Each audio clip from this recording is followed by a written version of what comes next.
We back again. Who is it?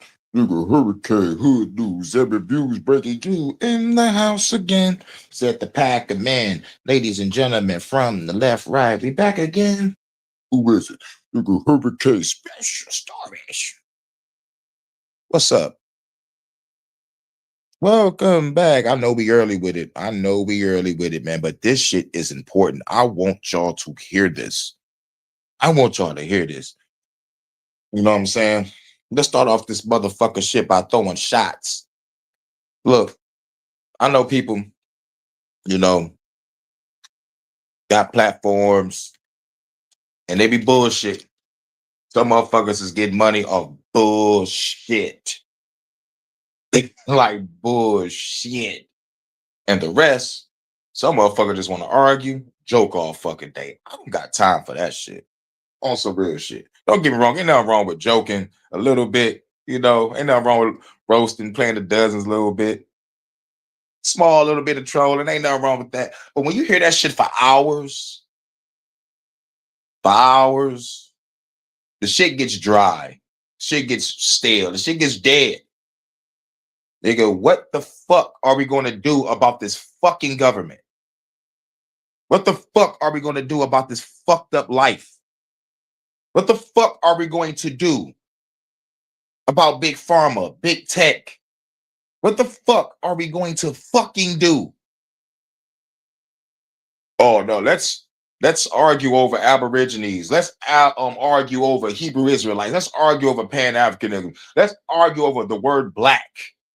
Let's argue over the word understanding, overstanding, outerstanding. How about we just all stand on truth? The truth is this, you stupid, dumb, ignorant fucks. Our government is killing us through the food, through the water, through the air, through disease every fucking day. They got programs out here planning to kill you, offering to kill you.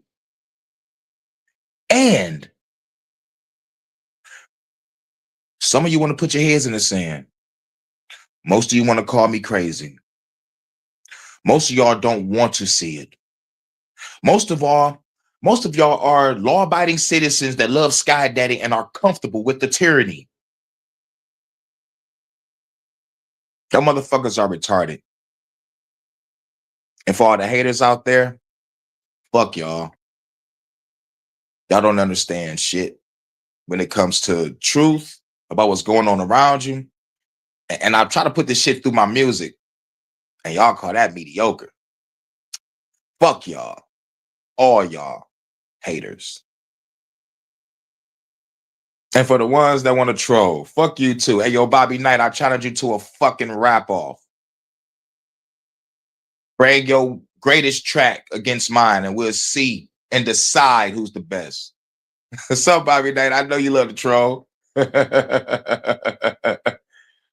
Crazy thing about it is, I don't even want to do this because I already know what it is. Like, this is what you want. You love the attention. But I don't mind setting the government down for a minute to battle your bitch ass. I don't mind. It's all fun and games, right? It's all fun and trolling, right? It's all just jokes, right? They want to talk about my anime, nigga? I'm gonna use anime and whoop your ass with it. Yeah. Anime that I dropped 3 years ago, by the way. You skipped all my other content, all my music and my news, just went straight to anime. He love anime. He's weird. I need to look up these people. And when you go to my page, you will see news, music, music, and news. I cover anime news too. But news. But no, let's focus on anime. Okay, Bobby Knight, let's focus on you. I hear you rap. And I hear they say you a little decent. Rap against me. Make one of the coldest tracks you ever made in life. Go ahead and try.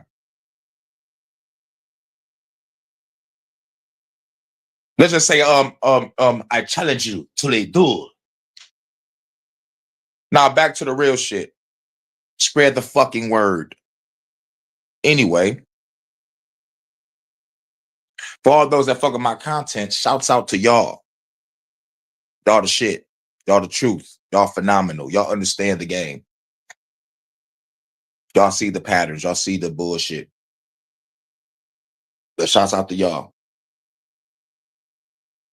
Now let's get off into it. First things first, I got to tell y'all this. Tell you something. I'm proud of you. Proud of you for not giving up, even when it feels like the whole world's against you. Proud of you for getting out of bed when your mind tells you there's no point. Proud of you for holding it together when you feel like falling apart. I'm proud of you for carrying all that weight no one else can see. Or pushing forward when you're tired, lonely, and scared. Or staying here when it would have been easier to leave. I know it's hard. I know some days feel like they'll never end. And the nights feel even darker. But you've made it this far. And I'm proud of you. Your story's not over. There's still so much waiting for you. Things you can't even imagine right now. And the best chapters are still ahead. So again, just in case you haven't heard this in a while, I'm proud of you. It shouts out to everybody. Shouts out to everybody that fucks with my content. About to get off into it.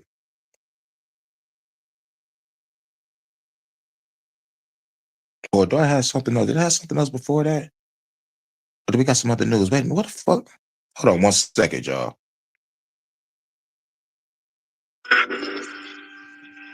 This is it. Private equity is going to confiscate your phone if you so dare to want to film your kids play sports. No, I am not joking. Take a listen. Doing this is about to become illegal. That's right. Wall Street is working on prohibiting filming your kids at sporting events. This is reported by The Lever, quote, Black Bear Sports Group, an emerging youth hockey empire and the largest owner of... First things first, I never heard about Black Bear until now. Hashtag Crystal is cool. Baby, I love you, my sexy, independent California researcher. She hooked me up on this. So I could just be like, nigga, you ain't up on this. And I can't even go to the grocery store. I'm playing. But shouts out to everybody. But shouts out to Chris for giving me this news. Black Bear is on the list with Blackstone, Black Rock, Palantir. Now we got Black Bear up there. Well, what's up with this Black Rock, Blackstone, and Black Bear? What's with the black part? Y'all just so obsessed with black. Can't forget about you, Vanguard. I got my eye on y'all bitches too. Just because I thought I didn't say a name don't mean I can't see you. Bitch, I see you. And I wouldn't want to be you. Because y'all about to get eradicated by the rebels. But this is Black Bear in the sports field when it comes to the youth hockey.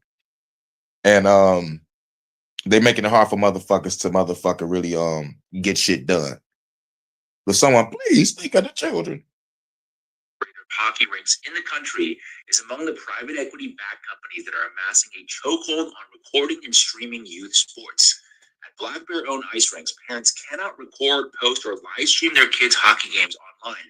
Per official company policy, according to staff at those venues, some rink attendants said that they will confiscate attendees' recording devices if they find them.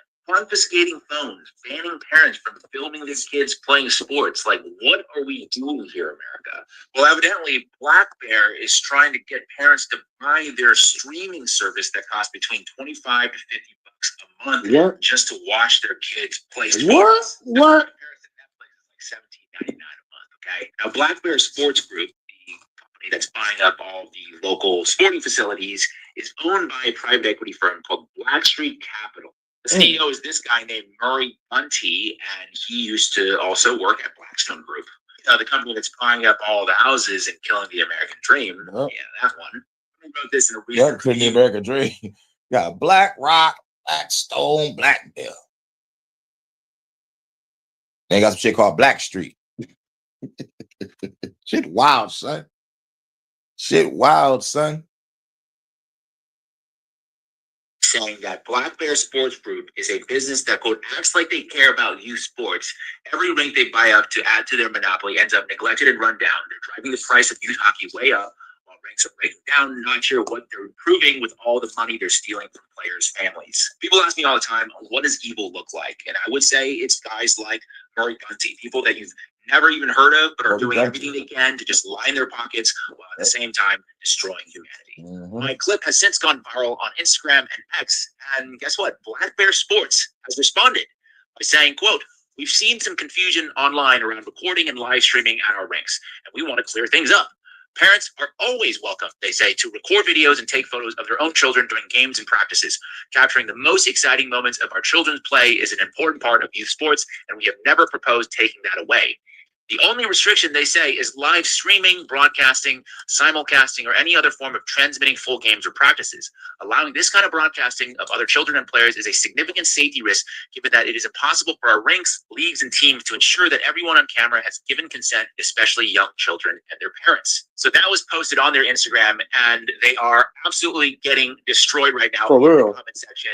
By the way, they are also in a mad dash to delete those comments as we speak. But of course, they are lying, and I have the proof. You know me, I always bring the receipts. This is an excerpt from the contract that the players and teams have to sign, and it says, quote, "Licensees and its participants, players, coaches, trainers, spectators, and supporters shall have no right to film, televise, broadcast, or webcast any events held in the arena for personal or commercial use." Yeah, that's right. Personal or commercial use. So this, oh, of course you can take photos and videos of your kids. You just can't live stream it. That's 100% bullshit. And they know it. And now we know it. This whole thing is all about lining their pockets. This is all about Murray Gunty wanting to make as much money as possible. And I want to share with you the real world impact this has on the community. This guy says, "I'm the owner of Redacted. I want to make sure to protect his privacy." He says that we started in one of these rinks before they bought it, meaning Black Bear Sports Group. We became really big and successful because we treated the kids so well and made everything affordable. Me and my coaches all have real jobs, so we didn't do this for the money. When Black Bear came in and went after my son, first demanding he play at their rink or they would destroy us, exact words. And they got angry because I gave away scholarships to our camps for needy families. Like one young 12-year-old lost his father. They said I couldn't do that even though I paid full price, $600 an hour for the ice. We then had our equipment vandalized. We were relentlessly attacked online and in person, so I finally complained to Murray Gunty. His response was to fire me from my coaching job, my Zamboni job, and ban my hockey school from every rink they own. Man, I had to pay. that is fucking grimy. They buying up all the rinks and the motherfuckers that want to do their own thing. Or like, they get in the hole. They can't go nowhere. So it's like, what's the solution? The solution is work together with a lot of people that don't want to fuck with Black Bear and build your own motherfucking ice rink and create your own ice rink on some real shit. That's going to be how the game going to have to go. That's going to be how the game going to have to go. Y'all going to have to motherfucker get your own shit. You're going to have to get your own shit. And it's gonna be crazy. Oh, they got my baby. They got my baby. Oh, I see those messages, baby. You can come on in. But much love to Crystal, my California independent sexy researcher. Thank you for this video, baby. For the ice at a few other Black Bear rinks, they canceled. Oh yeah, we playing that whole video too of old girl Crystal. Even not already in here. Oh, and I also got to say much love to my UK correspondent sponsor over there in the UK holding it down. You know what I'm saying? Got to give y'all the news. Got to give y'all this news. This is just evil in the most banal way possible, which is how evil manifests itself most of the time, is through dealings like this. I'll read you another example here. Please dig into the Black Bear thing more. The streaming is kids play compared to what they actually are doing. They buy rinks and then they make the teams play in their own league. I live in the Philadelphia area and they have bought all but one rink within 45 minutes of me. They bought 3 of the 4, so we have to travel even further now and we cannot play those teams. They jack up the prices of the ice and the cost to play on their teams for kids. Since they own all the rinks, it's not really feasible to go anywhere else, and it's such a great sport that parents just have to deal with it. It's pure evil for profit. I absolutely hate it. I grew up playing ice hockey, and it's one of the best sports ever. I want this to get to state or even federal as monopolistic practices. Fuck Black Bear. I know that was a little vulgar, but Black Bear. I agree with that guy more, right? These guys are literally, like I said, pure evil. Come on, just take a look at this guy. Look at his face. This guy is not a good dude. Okay, trust your instincts there. And in terms of how much they're increasing the price by, I had a person reach out to me and saying that they used to spend $486 to rent the ice rink for a game slot, hour and a half long. Now it's over $700, and that adds up. He says for practices, games, etc. I think this story just kind of hits home for me because playing sports as a kid was like such a core memory of mine and such a great experience, right? I played basically every single sport you can imagine, including hockey. I don't know if I was ever that good at it, but it was at least accessible for me. And more than just me, it's like sort of a cultural touchstone of America, right? Mothers, fathers bonding with their kids in youth sports. And to take that away because you want to line your pockets is absolutely disgusting. So here's what we can do. I have compiled a list of all the ice rinks that Black Bear Sports Group owns.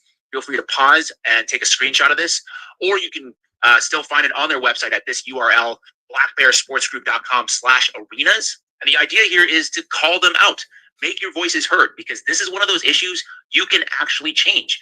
You can actually do something about this. If you're involved in youth hockey, make a list of demands, organize, boycott, because if we don't fight for the youth of this country, then what do we have left? My name is James Lay. This is the 5149 Show. Let me know what you think in the comment section down below. We call that the 5149 Show. That was James Lay. He was talking about Black Bear. I never even knew about a Black Bear. That's why I say shouts out to Crystal is cool, my sexy California independent researcher. I love you, baby. I love you, baby. Thanks for the news. Epstein Satoshi.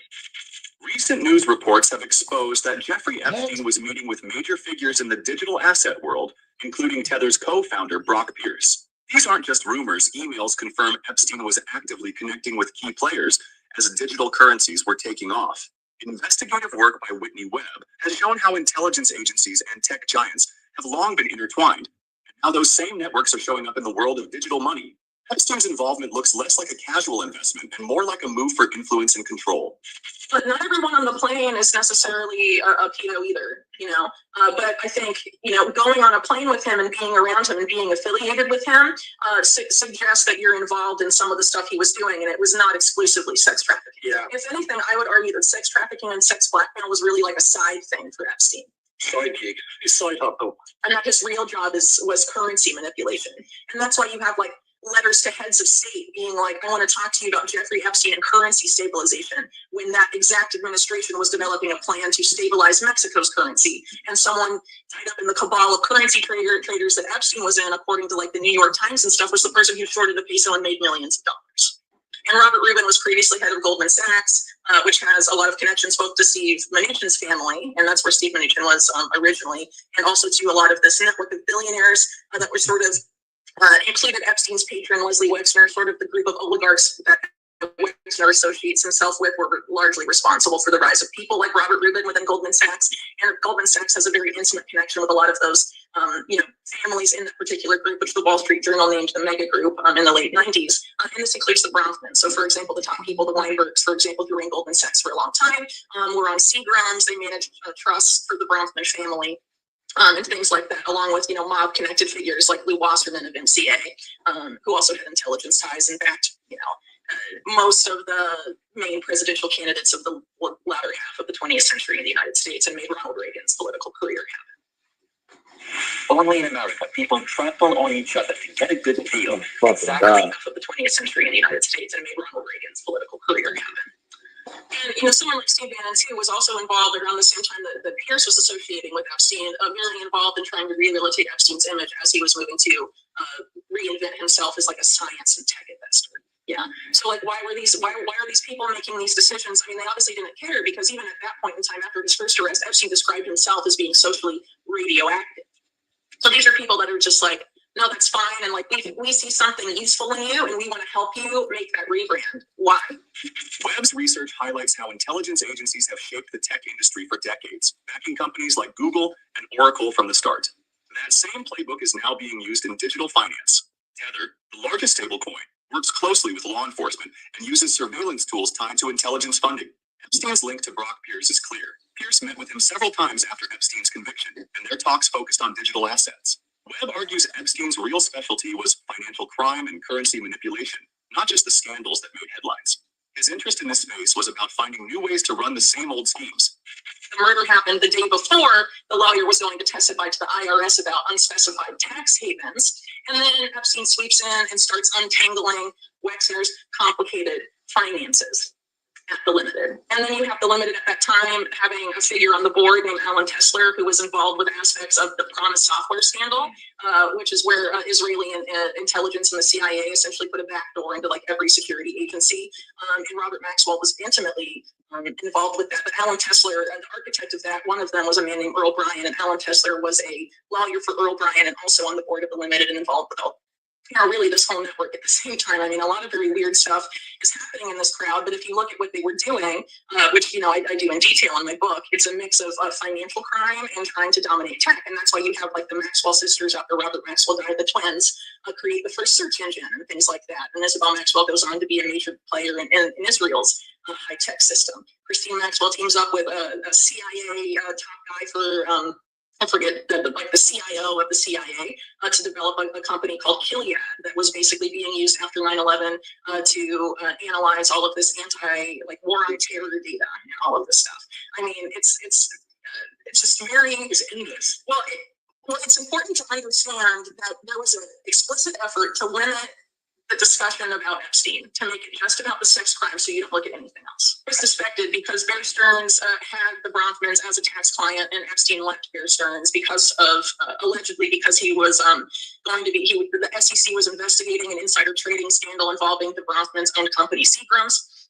And the SEC was tipped off that Epstein had information about that, and they went to question him at Bear Stearns, and he was let go. And there's a lot of, he gave different reasons as to why he was let go, and so did the bank. But there's a significant body of reporting supporting that it was related to that insider trading scandal, which also involved people from Drexel Burnham Lambert and the junk bonds. And you see a lot of Drexel people swimming around Epstein afterwards, like Leon Black, for example, who led their mergers and acquisitions department and were involved in, all sorts of financial criminality. Yeah, I forget the exact figure, but it's astronomically high. And also, Epstein was managing his family foundation, and Epstein also, was a trustee on the Wexner Foundation and involved in all sorts of philanthropic efforts. And in that same period of time, he's visiting the White House regularly, and he's going on official Microsoft business trips with Microsoft's chief technology officer. And then later in 2001 tells them, the UK's Evening Standard, that he made all of his money because of ties to Donald Trump, Leslie Wexner, and Bill Gates. And people act like Bill Gates and Epstein didn't meet until 2011, where he was no longer affiliated with Microsoft. There's been a huge cover-up of all of these other connections of Epstein there. I feel like my whole purpose as it relates to Epstein research is to make people aware of that, because, I would argue that the reason Epstein went to prison and all of that stuff happened is because there was a major factional issue within this group, and there were particular interests that wanted Epstein out, and they wanted to demonize him and make him look very bad, but they didn't want enough to come out that it would implicate stuff they were also involved in or had previously been involved in the past. The same powerful networks that controlled traditional banking are now moving into digital assets, shaping the future of money from behind the scenes. Epstein wasn't just dabbling. He was part of a much bigger effort to steer where digital finance is headed. As Webb's research shows, these groups aren't fighting new tech. They're quietly taking it over. The latest emails are just one piece of a much larger story about who really holds the power as money goes digital. As this unfolds, it's worth asking, who's really building the system we're supposed to trust? That's right. For real. For real, for real. Working on some music. But I needed to get this news out there. I was supposed to did these last two yesterday, but I was like, fuck it, I'm covered them and I'm gonna cover these today. But the shit that I want to cover right now, y'all got to hear this.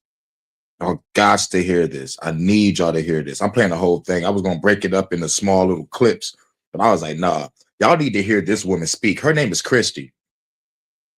Her name is Christy, and she, ooh, man, she has a fucking fire in her. That's a fucking turn on. Probably because she was in the army. Probably because she killed the motherfucker before. No, allegedly. No, allegedly. I'm not saying she was in the army, so so like she know the battle. She's seen war.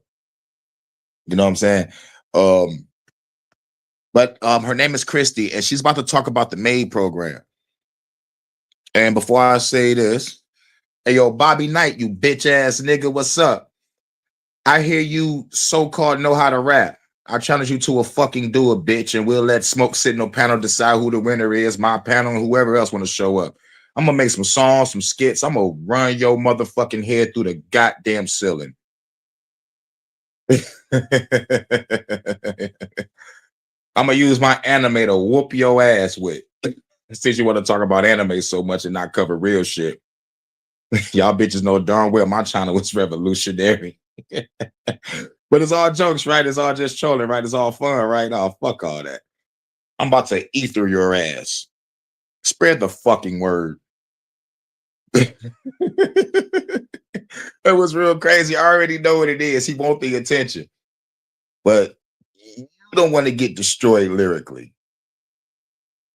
And so when I talk about anime, I'm going to draw an anime of you getting your ass beat too. 2 for 1. How about that? Spread the word.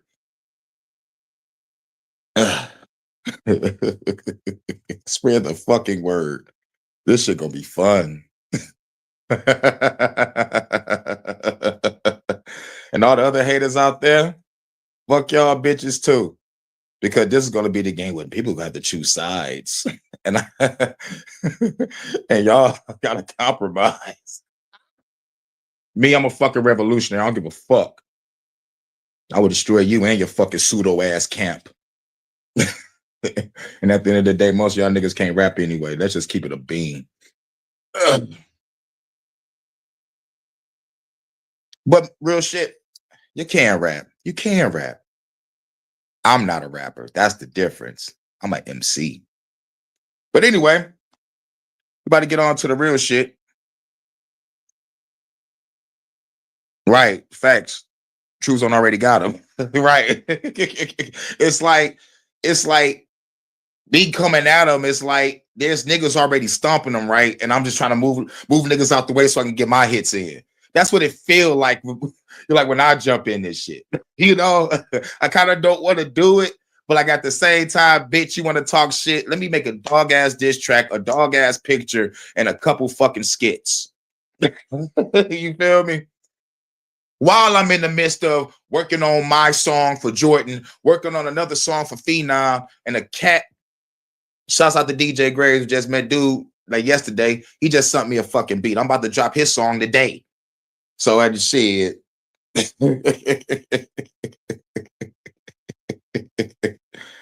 this shit is hilarious.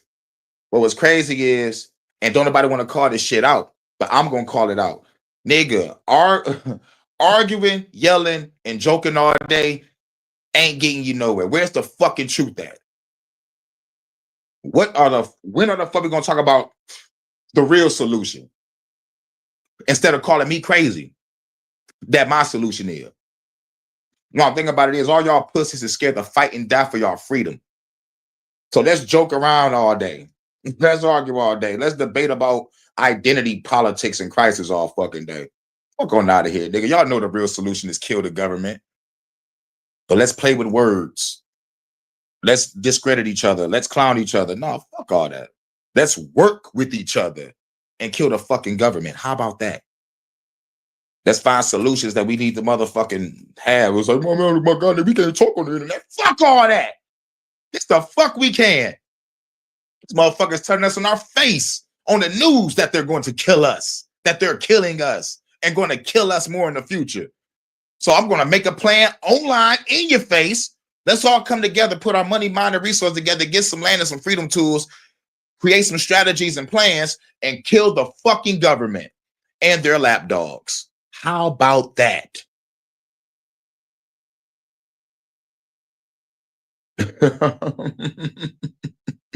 I'll do this with a smile on my face. I'm yelling in anger for dramatic effect, but for those who already know. Or maybe I am just that motherfucking psychotic. But goddamn, all y'all motherfuckers crazy. And the crazy thing about it is, motherfucker got a habit of talking about me, but bitch, I know what makes y'all cheer at the end of the fucking day. I know what makes y'all cheer. I know y'all company. And have you heard the term, you're judged by the company you keep? Mm-hmm. I hang around warriors, smart, intellectual warriors. Y'all hanging around jokesters and faggots. And people that don't know who the fuck they are. That's the difference between me and my camp versus you and yours. We're intellectual warriors. And shouts out to the sexy intellectual women warriors. Like, god damn. Fire. You're hot. But everybody else, this is all fun and games. Motherfuckers trying to get monetized. Me, I just wanted to put out a message because I was angry when this shit started. And it took what? How many years to get 1,000 subs? 6 years. If I would have cared about having a sub count, I would have left them the first or second year. But I was too fucking angry. And guess what? My anger, my wrath carried me here. I think I'm going to keep going with it. But after the day, once I leave this bitch, I'm going to leave with a smile on my face with happiness. But I left a trail of goddamn destruction behind me. And y'all have my permission to grab all of my motherfucking content, create MP3s and files and playlists, and y'all spread that shit to the world. I'm doing my part. I'm trying to do my thing. But like once I leave this bitch, y'all gonna have to keep my name going. Because once I leave this bitch, I'm about to go put in fucking work. While y'all still laughing, talking, joking around. I'm gonna be out here putting in work strategically. That everybody think a nigga gonna be crazy. But no, nigga, strategically, proper preparation prevents poor performance. I gotta go off grid and put in work. No, allegedly. While y'all want to kumbaya with the enemy. Let's work with the system that's killing us. The fuck out of here. Stupid motherfuckers. This game is fucked. Y'all about to hear some shit right now that might possibly disturb you. But I've been saying this shit forever. A whole bunch of other folks been saying it forever, especially y'all black folks. Especially y'all black folks. All I gotta say is Tuskegee experiment.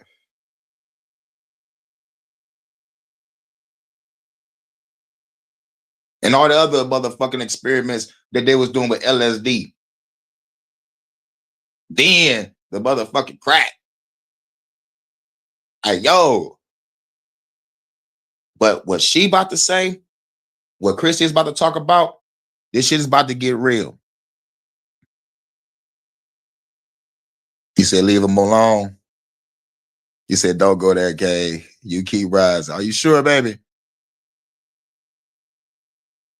Don't pay no mind to that low level ass. Okay, okay. Damn, baby. Why do I hear you? Why do I hear your voice as you type that? Damn. Okay, baby. God. You better thank Crystal. Go ahead.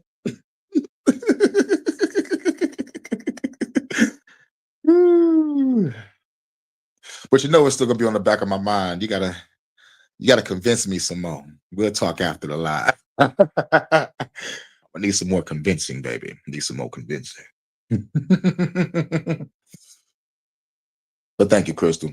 Thank you for the news that you gave me too. But we about to get off into it. This lady is named Christy. I forgot her last name. But she's about to talk about the program called MAID.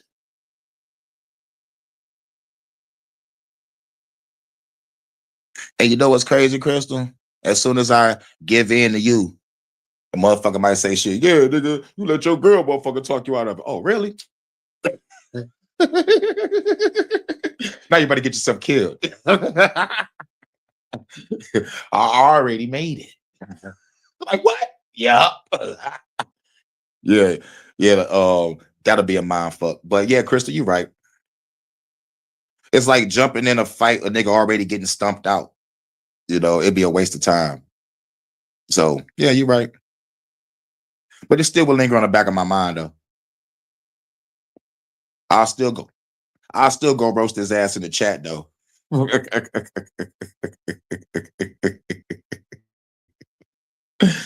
Hey yo, Bobby Knight, you lick ash out of Fago top lids. Fuck is you talking about? Let's go.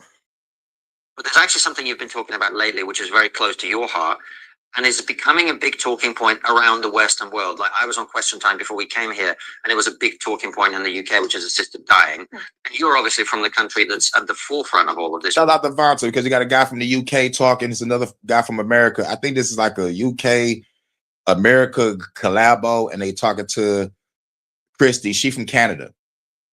But the program that's over there is eventually going to be over here if it's not already over here. I think it is, and I think it's called something.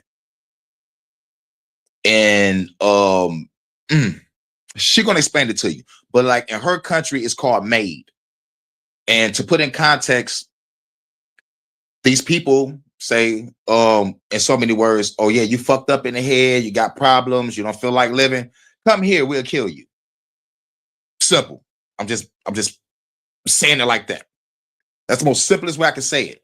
But she about to bring that fire. This is a 53-minute video. We're going to be here for a minute. We're going to be breaking it down because this is serious. MAID. Let's talk about it. First of all, what is MAID and how does it work? Okay, well, thanks for having me back. You never know how things are going to go. So I was happy it went well. So MAID is medical assistance in dying, but let's call it what it is. It's called medical assistance in dying. Y'all hear that? That's what MAID mean. Where the fuck is my goddamn fucking banner?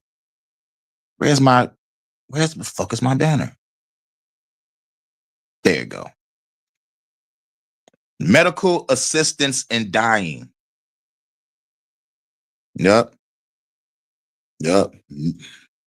She is about to go in, y'all. We playing the whole fucking video. I did not even want to clip 10 minutes, 5 minutes. I'm like, man, she is on fucking fire. Turn on. Fire in her eyes, fire in her voice, extra turn on. Like, oh, do your thing, girl. But I'm just playing around. I'm just bullshit. But here we go. It's medical assistance in dying. That's what MAID mean. But it's really called eugenics. It's not MAID, it's eugenics. The reason I say that so emphatically is because the statistic around who is using medical assistance in dying versus who is being euthanized are radically different. So the difference is the doctor who does MAID is going to say, Constantine Francis, here's your drug. You have to take it. You can take it at home. You can take it with a doctor. You can take it with a nurse practitioner, but you're ingesting the drugs. Okay. So these are the lethal injection drugs. These are the poisons you're going to put into your body. They're going to burn your mouth. They're going to burn your esophagus. And believe it or not, it's not a painless death. Or, which is being, yes, and so what it is that this is medical assistance in dying. This is your drug. What Canada is doing, the rest of the globe is actually doing is this, going, hi, I'm your doctor. You're sad. You're depressed. You're homeless. You're an addict. You're struggling. Give me your arm. I'll kill you. We're killing people. We're euthanizing people. And we're euthanizing people at a pace that matches the eugenics in the 1930s going into 41 to 45. Well, hold on. These motherfuckers. This ain't nigga, I'm like, nigga, y'all doing better than Hitler. But if you just think about it, what's the name of the game? What I keep saying. Population control. That's the name of the game. Population control. But yet nobody still don't want to click up and go against the government. Y'all comfortable in that tyranny. While motherfuckers arguing over what race they are and where they come from and what tribe they from, the government is laughing at you, creating more plans on to kill your ass in the fucking future. Oh yeah, not just you, but your children and your children's children and your children's children's children. If we don't stop these evil motherfuckers. Y'all bitches is scared. Y'all niggas is scared of revolution. Niggas are scared of revolution. Niggas are scared of revolution. Well, I'm not. Fuck the world, fuck my mom and my girl. My life's fucked up like a Jerry curl. I'm ready to die. Nigga, Biggie.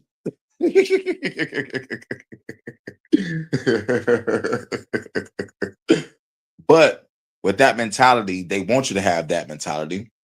Feel like there's nothing left. You go to this place and they fucking kill you. The criteria, and you have to like have some kind of debilitating. No, that is a false lie that the dying with dignity death cult has propagated across the globe with their $8 million and their lobbying arm of the liberal government. They have been around and have been admitting since 1994 in Senate that they've been killing people illegally. Period. They admitted in 1994. Bill Clinton was in office in 94, right? When did he come out with NAFTA? Was it like a year later or some shit? I'm not really sure. But while niggas was distracted by Clinton, niggas is coming out saying, yeah, we killing motherfuckers with our program. But you know what's going on in the 90s? Motherfuckers struggling. This the era of gangster rap. It's like damn near the height of it. Bone Thugs, Harmony, Mafia. You had Tupac, Biggie. I think Big L was still popping. A lot of gutter shit in the 94. Niggas wasn't thinking about that shit. Niggas was already killing each other. It was already some population shit going on in the hood. It's not as bad as when drill rap came out, but goddamn, niggas was getting murked. But when they came out and said in 94, nobody was in outrage about this shit. Like nobody. I don't give a fuck if it was in the. Like, I don't give a fuck if it was in Canada or the United States or Australia or motherfucking the UK. It's like nobody was upset about them coming out saying that they killing people in 1994, no matter where you at. Like, what the fuck? Like I said, black people kept calling Bill Clinton the first black president. But like he didn't get his dick sucked until after, I think, like to after 94. So, but still though, Bill Clinton was doing some shit that we don't even fucking know about. And the shit that we do know about way before he got his dick sucked by Monica Lewinsky. This nigga was already put in place. He was being talked about in the 80s. I forgot what meeting that was. And plus I forgot who was talking. But Bill Clinton was being talked about in the 80s. Like they say, presidents are not elected, they are selected. But the question is, why would they select Bill Clinton knowing that he is going to fuck up? They was banking on him to fuck up. And then make a fucking movie about it called Wag the Dog. The shit is fucking crazy. Wag the Dog came out the same time as The Scandal. The movie is about creating a fake war to cover up and distract people from what the president did. But I want people to watch the movie Wag the Dog because of the war part of this, of the world is being staged. You're staging a fucking war, getting people with paint on, making shit look like destruction and shit like that. You feel me? And then you connect that with what's going on around the world. When you talk about this Ukraine and Russia shit, I have not seen not one dead soldier yet. We seeing bogus shit from the Ukraine side. I'm seeing nothing come from Russia's side. But yet, you go to the Middle East, I'm seeing kids get shot in the face. Hospitals being exploded. Getting shot with real fucking missiles. Body parts. People being carried out, no limbs. Pure devastation. Now, some of that shit is Photoshop. I saw the shit. He's got to pay attention to the eyes, the throat. the neck, the fingers, because like some motherfuckers have 6 fingers, and y'all be like, "Oh my god, it's a real picture." I'm like, nigga, look at his hand. Look at his fucking hand. Yeah, count them fingers. So guys, yeah, thank you. But some of the shit was real. Some of the footage was real.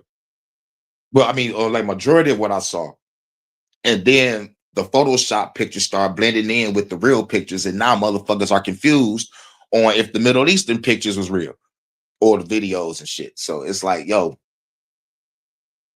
it's real fucked up. Full stop. End of conversation. Let's go back and talk about what this really is. This is a movement to remove the vulnerable, disabled, liabilities, burdens on society. Full stop. That's what this is. This is not compassion and care, dying with dignity or empathy. This is let's remove the problems from society. So this is what it looks like. 2016, Canada decided with the Carter versus Canada case, they were going to challenge, there was a woman in British Columbia who was going to challenge the system to say, I want the right to die. Okay, cool. Well, then go kill yourself. Okay, go kill yourself. If that's what you want, that's fine. But when you start to lobby government, you start to change what happens and when the government gets involved with your life. So the reason this is a problem, and Liz Carr from the UK, she did a BBC documentary called Better Off Dead. In the UK, from the UK, is a shit called Better Off Dead. I need to check that out. A chick from the UK. Shouts out to the UK. Fuck Starmer. He's a white guy. Starmer. I think there's some shit going on right now in the UK about the Labour government. I think I saw like a notification pop up about Labour, and I saw Starmer whack ass on the thumbnail. Man, fuck Starmer, dog. That nigga look like a James Bond villain that think he a good guy. But he's evil as shit. Participate in it and meet her. And she said, Kelsey, I want you to understand why you can't even have a law at all. Because once the law is in place, you don't get to decide what's amended and what walks through it. And this is where we're at now. So 2016, Carter versus Canada happens. They win the case. All that it means is that it changed the criminal code to say that all doctors and nurse practitioners that participate are not liable for murder or homicide. That's all that happened, okay? And this was for trial. But the law here, anything happened, they're not liable. Kind of sounds like when the COVID incident happened, and a whole bunch of people they fucking put the laws in place so like no hospitals were liable if you get fucking killed by them. I call most doctors death dealers. Some call them executioners. I call them death dealers. You gotta talk like Kate Beckinsale from Underworld. That was a sexy ass motherfucking suit she had on. Jesus, that skin tight bodysuit. Yeah. Crawling through those tunnels and shit. Underworld Evolution. Nah, that was a good one too. But the first Underworld, I was like, God damn, this shit was crazy. One only. Track 1 is specifically designed for the terminally ill. Okay, that's it. Terminally ill. You have to have a foreseeable death. That's how like the wording is written. After that, in 2021, they had, again, people like Dying with Dignity lobbied the government again. Now here's your slippery slope. And they said, we're going to... Dying with Dignity. In 2021, slippery slope. Now, like, this is a year in the scamdemic. They come back. Probably because they watched our government not hold motherfuckers liable for when they take that lethal injection. Shit adds up. They came back at the right time. They're like, oh, y'all motherfuckers want to do that? We condone some similar shit. Let's do some shit. Let's talk. There's track 2. Track 2 is for non-foreseeable death. This is where it gets nasty. So I qualify, by the way. I qualify to call up and use MAID today, right now. Track 2, Why? because of post-traumatic stress disorder, hearing loss, major depressive disorder, and a traumatic brain injury. Why would that make you qualified? Because it is considered grievous and irremediable condition. All I have to prove is that it's so distressing that I cannot live this way. Damn. Okay, so traumatic brain injury and hearing loss. That's a motherfucker. Post-traumatic stress, that comes from her being in the military. Dog. I can only imagine what she's going through.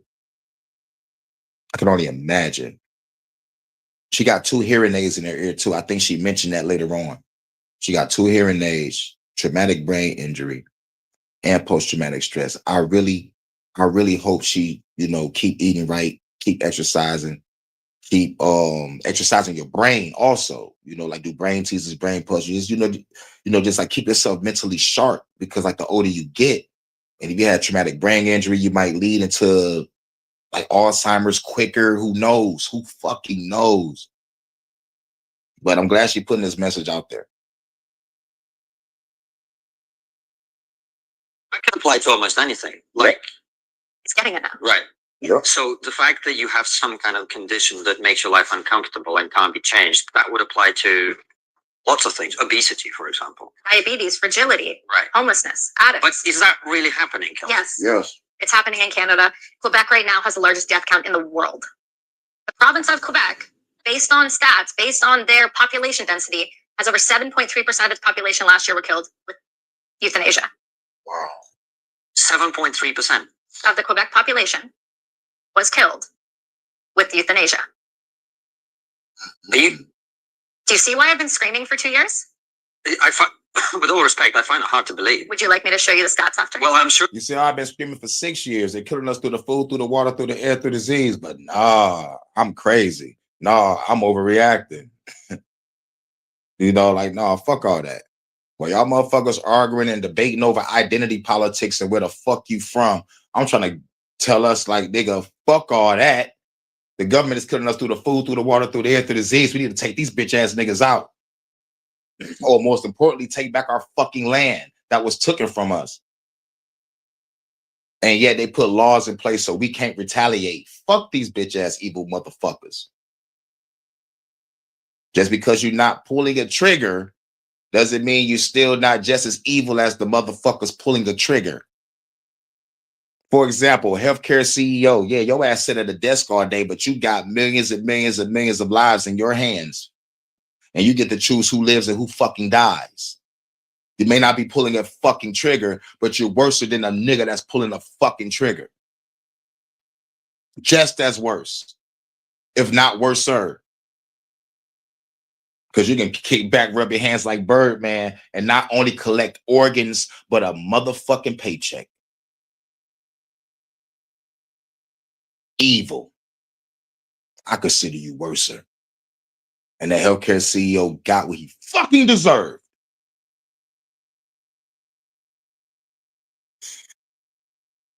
You're right. We will check. Obviously. For sure, please do. Yeah, please do. So 7.3% of the population. of Quebec's population in that province. Right. So I think it was roughly over 4,800 deaths last year alone in that province, not the country, that province. Yeah. And do you have some kind of idea of how that breaks down in terms of the types of causes? I do have the data and I can get it for you, but it does break down provincially. So every year you get a MAID death review per province, okay? And it breaks down whether it's cancer and the type of cancer, but here's where it gets tricky, and this is where they've skated the system. So going back a little bit, and we'll get to that, going back a little bit, what has happened is when you did track 2, that can include people who are not, foreseeable death, right? So again, this opens the door to the mentally ill, to those that are homeless, addicts, yada, yada, yada, yada. But it was supposed to legalize in March of 24 of this year, where it was supposed to include for mental illness only.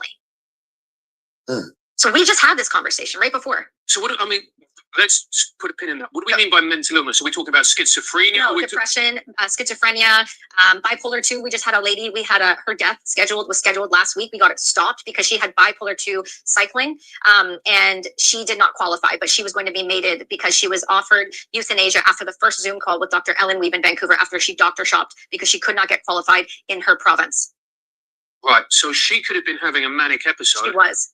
So she was having a manic episode, and so she's not in a fit state of mind to agree to anything. With multiple suicide attempts as well and hospitalizations on her record. These doctors do not check the medical records, by the way. They do not have to. They are not liable to. All that it states in the criminal code is that they have to say this. I was of the opinion that the patient had an irremediable or grievous condition. That's all they have to say. After that, they are completely legal and allowed to then euthanize.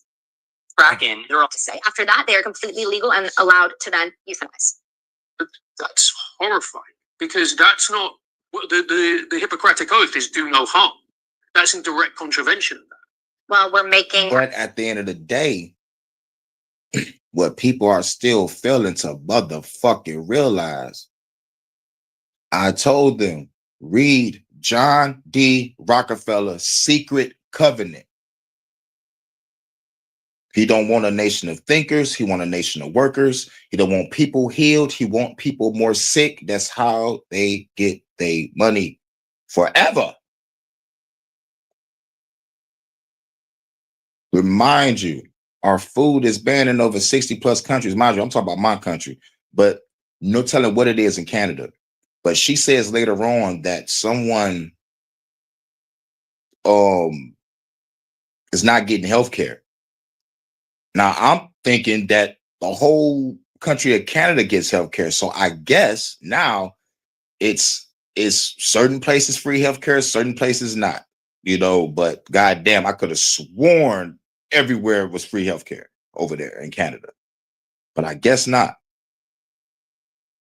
Healthcare practitioners, executioners, and we don't think about the morality. And I've been thinking about this a lot, the morality around what we are asking people who have gone into a system to help and heal. We are now turning them into murderers and killers and people who are advocating for suicide. For example, we had a girl here asking people who have gone into a system to help and heal. We are now turning them into murderers and killers and people who are advocating for suicide when people are vulnerable. For example. Yeah. I call doctors death dealers. We had a girl in British Columbia but y'all don't want to hear it from me, so y'all gonna hear it from the lady. The white lady, that is, because y'all don't want to hear niggas talk. Y'all think we just complaining all fucking day. Oh, that nigga just talking. That nigga just complaining. That nigga ain't shit. Y'all hear it from a white lady that's in the fucking field. Okay, maybe y'all can hear it. Even the phone agrees. Grand Rising, everybody. Here, June of 2023, walked into Vancouver hospital. She was suicidal. She was concerned for her own safety. She walked herself in, which is by the way, the right thing to do. She was met by the doctors who told her she couldn't see a psychiatrist for 6 months. Okay, 6 months, there was no beds available, no psychiatry. And then she was then sat down while the nurse put her hand on her knee and said, "Have you heard of MAID?" To a vulnerable person who just expressed that she was suicidal, the nurse then offered her to explain to her what medical assistance in dying was. This is like taking It's like, you want to kill yourself, we'll help you. 1000%. Simon's department store, for example, a couple years ago, I started squawking about this online. Simon's department store from Quebec, they're just like a clothing home sort of deal. They decided they were going to run an ad. Okay, did you guys hear about this ad ever? No. Oh, it was wild. I know it's so depressing. I apologize. So what they did is they had this lady who, by the way, only was choosing MAID because she couldn't get healthcare in Canada. That was it. Couldn't get healthcare. Couldn't get healthcare. I'm glad she brought it up early because I thought it was going to be later on in the video. But yeah, couldn't get healthcare in Canada. And when I thought it was free healthcare in Canada, but I guess not. Had access to treatment. She was in so much pain. They didn't. What's crazy is she couldn't get healthcare in Canada, but I thought Canada had free healthcare. That's my past self. What the fuck is going on here? So only certain parts of Canada give you free healthcare and certain parts don't. I need to study Canada politics. Out of her on the beach with cliffs behind her, with bubbles floating in the air, talking about how she was going to cross the Rainbow Bridge. It was going to be beautiful and gorgeous and peaceful. A department store was soft launching with other vulnerable people and young adolescents watching that commercial on TV. Euthanasia. It's the slow drip. It's the frog in the boiling pot. It's now us saying that we will kill you if you're struggling. People like Dying with Dignity and Cam Maps. We will kill you if you're struggling. Population control on all levels. Through the food, through the water, through the air, through disease, through systematic oppression. Put you in a state of depression so you can go to this place and die. It's like dog, this is diabolical. This is evil. This is so fucking evil. CAMMAP is for a second. CAMMAP is the Canadian Association for MAID Practitioners. They are the ones that go around and educate doctors on how to not only get your patient qualified, but then to how to do it, the drugs to do it, and how you can escape the system, if you will. Because like I said, going back in March of 2024 was supposed to include children, mature minors down to the age of 12. Wow. Let's pause on that for a That's second. That's insane. Yeah, let's pause on that for a second and be like, damn, Dr. Kevorkian probably wished that this was going on in his time, but it was. I forgot when they called Dr. Kevorkian. I forgot when they called Dr. Kevorkian. When they caught that motherfucker. I forgot. But I remember hearing his name growing up. Doctor killing people. Just saying, fuck it. But it comes out in 94. 1994. They admit that they was killing motherfuckers. Like, wow. We look past that because we too busy saying Bill Clinton's the first black president.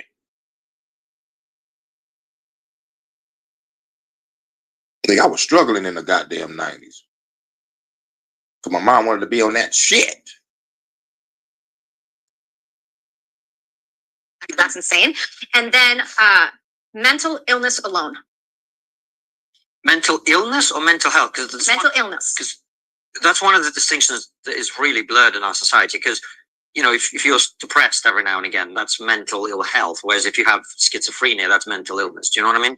Yeah, so it's a little tricky, right? Because a lot of times people are they have multiple diagnoses, right? Yeah. So like for me, when I was in the army, it was post-traumatic stress. And then last week I just won my case. She was in the army. Damn. That's why I see a certain look in her eye. That's what that look was. She's in the military. I mean, like she was in the military. I'm like, damn, she got a fucking killer instinct about herself. So like yeah. Okay, now I understand where her killer instinct come from. She was in the military. It's Veterans Affairs after suing them for 2 years. And when you look at the reason I won, it's because 11 of the 13 symptoms of TBI and post-traumatic stress overlap.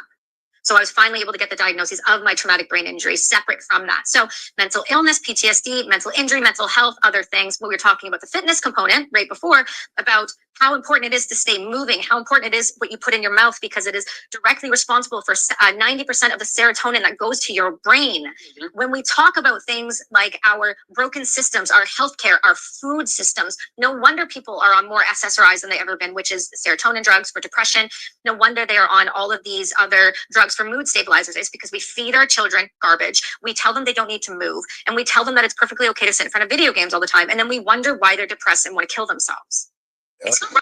And what's crazy is this: we had video games growing up too, but we still played outside. You know, we still played outside though. We had games too, but we still played outside. We had a balance. It was like we already knew the balance, you know, and it was like, how can I put it? Playing outside with your friends is I can probably call it traditional. Test of strength, karate matches and wrestling. Test of speed, we raced at each other. Test of endurance, we endurance and strength, we climbing trees and shit, building tree forts. You know, like having sword battles with branches and shit. You know, carving our own weapons, going to other neighborhoods, playing against other people in football or basketball. You know what I'm saying? And yet we still had time to click back up, everybody grab a controller, play the motherfucking game. When we done, go back outside. But nowadays, motherfuckers are indoors forever. What's crazy is I don't know when it started. I don't know when it started. I know I left, you know, the video games alone. I'm like when I officially got out of it. Like that's when I left home at 17 and got with that bitch. It was like pussy or video games. I said pussy for 1,000. And it was like the whole wanting a video game or even wanting to play it or even think about it, buying it, like that shit just left my body completely, left my mind and everything. You know what I'm saying? I'm like, nigga, I just left home at 17. I can't think about no goddamn video game. It's time to be a man now. For real, that was the mentality. got back in the gaming maybe like 2-3 years later, I think. And like even then, I was more still trying to perfect my craft in music. So like it was more music than games. So it was like, okay, like whenever I'm done with everything and I just want to chill back, relax, play the game for a bit, that's what I do. And I've been doing that shit, god damn, for years. For years. I still got my old 360. You know that game I'm playing, that Dead or Alive on? You know that system came out in 2006? And that bitch still worked. That bitch still fucking worked. Like what? This bitch came on, man. I was shocked like a motherfucker when that green light came on. But yeah, man, I don't know when. I don't know when. If I can give a start date, it's probably between 2009 and 2012. Probably between that time. I don't know. I could be fucking wrong because I still saw kids outside playing. So let's up the clock. I'm going to say between 2015 and 2017. That's when I think that motherfucking kids staying in the crib all day. You barely see anybody. But yeah. Science. It's just not. So going back to this clause, okay, so in 2024 of March, it was supposed to include this, and it was supposed to be just that alone.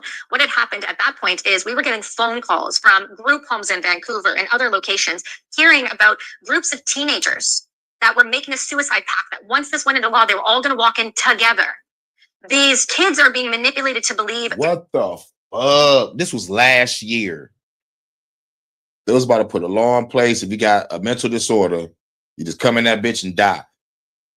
And some teenagers got together and made a suicide pact. When that law get into the place, they going in that bitch together? Dog.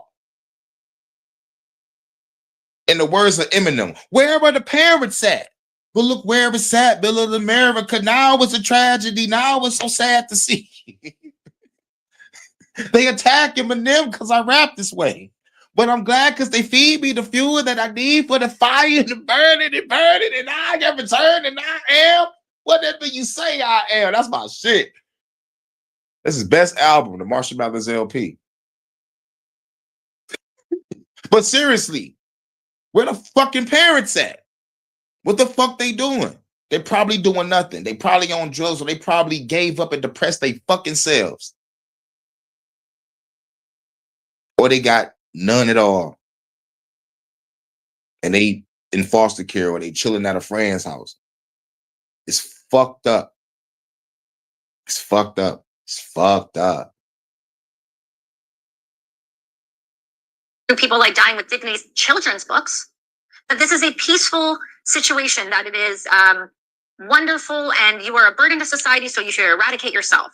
They literally have a children's coloring book on their website that talks about how the death is going to happen, what it's going to do, and about the lungs, which I spoke about on Dorian Peterson, which was the mechanism of death. That a fucking children's book. I want to see that book. I want to see what the fuck they put in that book. And this is in Canada. Now, I'm fucking got a children's book on the process of taking yourself out. This is evil. This is right there with the motherfucking trans story time books. Like, man, that's dog. This is evil. This is evil. This is evil. These motherfuckers need to be eradicated. These motherfuckers need to be eradicated. No. These motherfuckers need to truly be eradicated.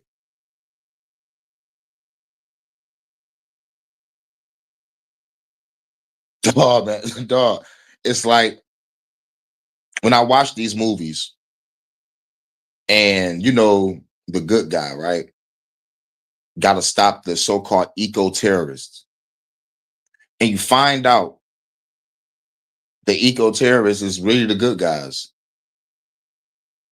The shit that they doing, blowing up shit, killing motherfuckers, okay. But what they're doing it for, Those motherfuckers that they murking are the evil people. But the good guy got to protect the people in the building, right? You know, rather he's a fed, a cop. You know how it is. You got to be on the side of the good guy because like he's your favorite actor. But no one pays attention to the eco-terrorists. You know, like rather they trying to take down a corporation or they taking down a fucking government. They always looked at as the bad guys. But if the movie shows that the government is the bad guys, the eco-terrorists are the good guys trying to stop the government. It's fucking crazy. It's fucking crazy. But this is what create eco-terrorists or corporate terrorists or fucking, let's just say a domestic terrorist. Like when a motherfucker is fed up with his motherfucking government, law enforcement, or just like bullshit in general, they're going to do something about it. They're going to do something about that shit. They're going to do something about it. They're going to do something about it. Rather if you do it alone or have a fucking group of people that fucks with his ideology. Because if motherfuckers can come together and make a suicide pact, then how the fuck we can't come together and start a revolution? Motherfuckers getting together to die. We can't get together and fight. Like, what the fuck?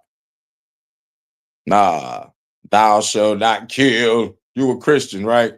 Sky Daddy coming to save everybody. Nah, bro. Our parents, and our parents' parents been believing that shit forever. And God ain't showed his fucking face yet. Or Jeebus. I ain't seen a motherfucking demon either. And if they do come back, this motherfucker's suing all you motherfuckers for defamation of character. So for those who's not in religion, guess what, nigga? We Gucci. We watching their judgment happen, not ours. Nigga, that's them. We cool because you know why? We detached from this goddamn world. Nigga, we Gucci. Exploded. And it's because we paralyze you first. Your lungs fill with fluid 2 times the amount, and you drown to death. And it's a death by waterboarding or akin to drowning. Yeah. That shit is in a kid's book. That shit fucking wild, bro. That shit fucking wild, bro. What she just said is in the kid book. I'm done. So when people say this is peaceful, that's a lie. And I can tell you why. Because under CAMMAP's statistics and the way that they train their doctors, which is under the BMJ, you guys can find it anywhere. And if you go under the NIH, they have the list of drugs, but it states very, very clearly, this is recommended drugs and recommended dosage, not necessarily the one. Baby, I was thinking about that shit. I was thinking about that shit like a motherfucker. I've been having that shit on my brain since 2000 and I think maybe like 2014. Making a children's book because at the end of the day, that shit gonna sell like hotcakes. Real shit. And it's gonna be real simple. Draw some words right here and draw a picture. I'm talking about like real simple. The color of the balloon is red. And you show a balloon with the colored red. Real shit. Get this shit out the way real quick, make some quick cash. And you're learning. So shit. You know, I was gonna keep it Sesame Street. ABCs and 1, 2, 3s.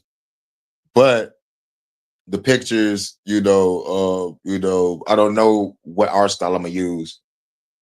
Either my anime art style or my realistic art style, realistic creative art style. I mean rough creative art style because of the strokes of the pen. And artists still be looking at me like, how the fuck do you do that with a pen? I always be afraid of fucking up. I'm like, shit, I never had that problem. Because I be mesmerized by they shit. And I'm talking about like they're way better artists than me. But they look at me like when I grab the pen, they like, nigga, that's a pen. No eraser. And you freestyling. Oh, nigga, you cold. They look at me just like on that instinctual level. I get my respect on the instinctual level. And, like more than the art that I make, they like my instinct. and like not having fear of a fuck up, because I can turn a fuck up into, you like something magical. So it's like, and I look at the pictures that's on my wall. I'm like, like this is an ink pen. I'm like, damn, I'm a bad motherfucker.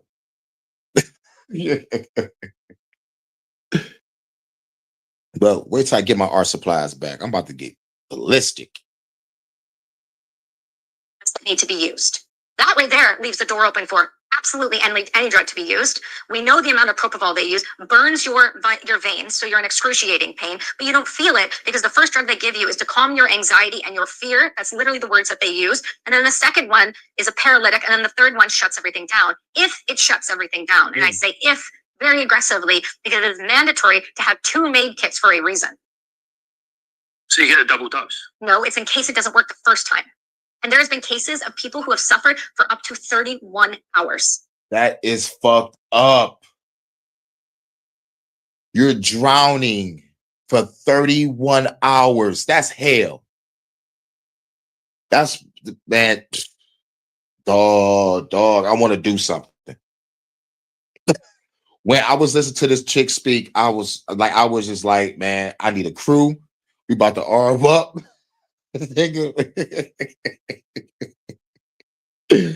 Dog. Oh man. Dog, man. That's 31 hours laying there, choking on your own fluids. 31 hours. So the motherfucker, oh my, what if the anesthesia don't work? This nigga is feeling, oh my fucking God. I can't even imagine that. Like real shit. Here's why I'm fucked up, because I gotta listen to this shit twice. All right. Y'all hearing this shit once. I gotta hear this shit again, man.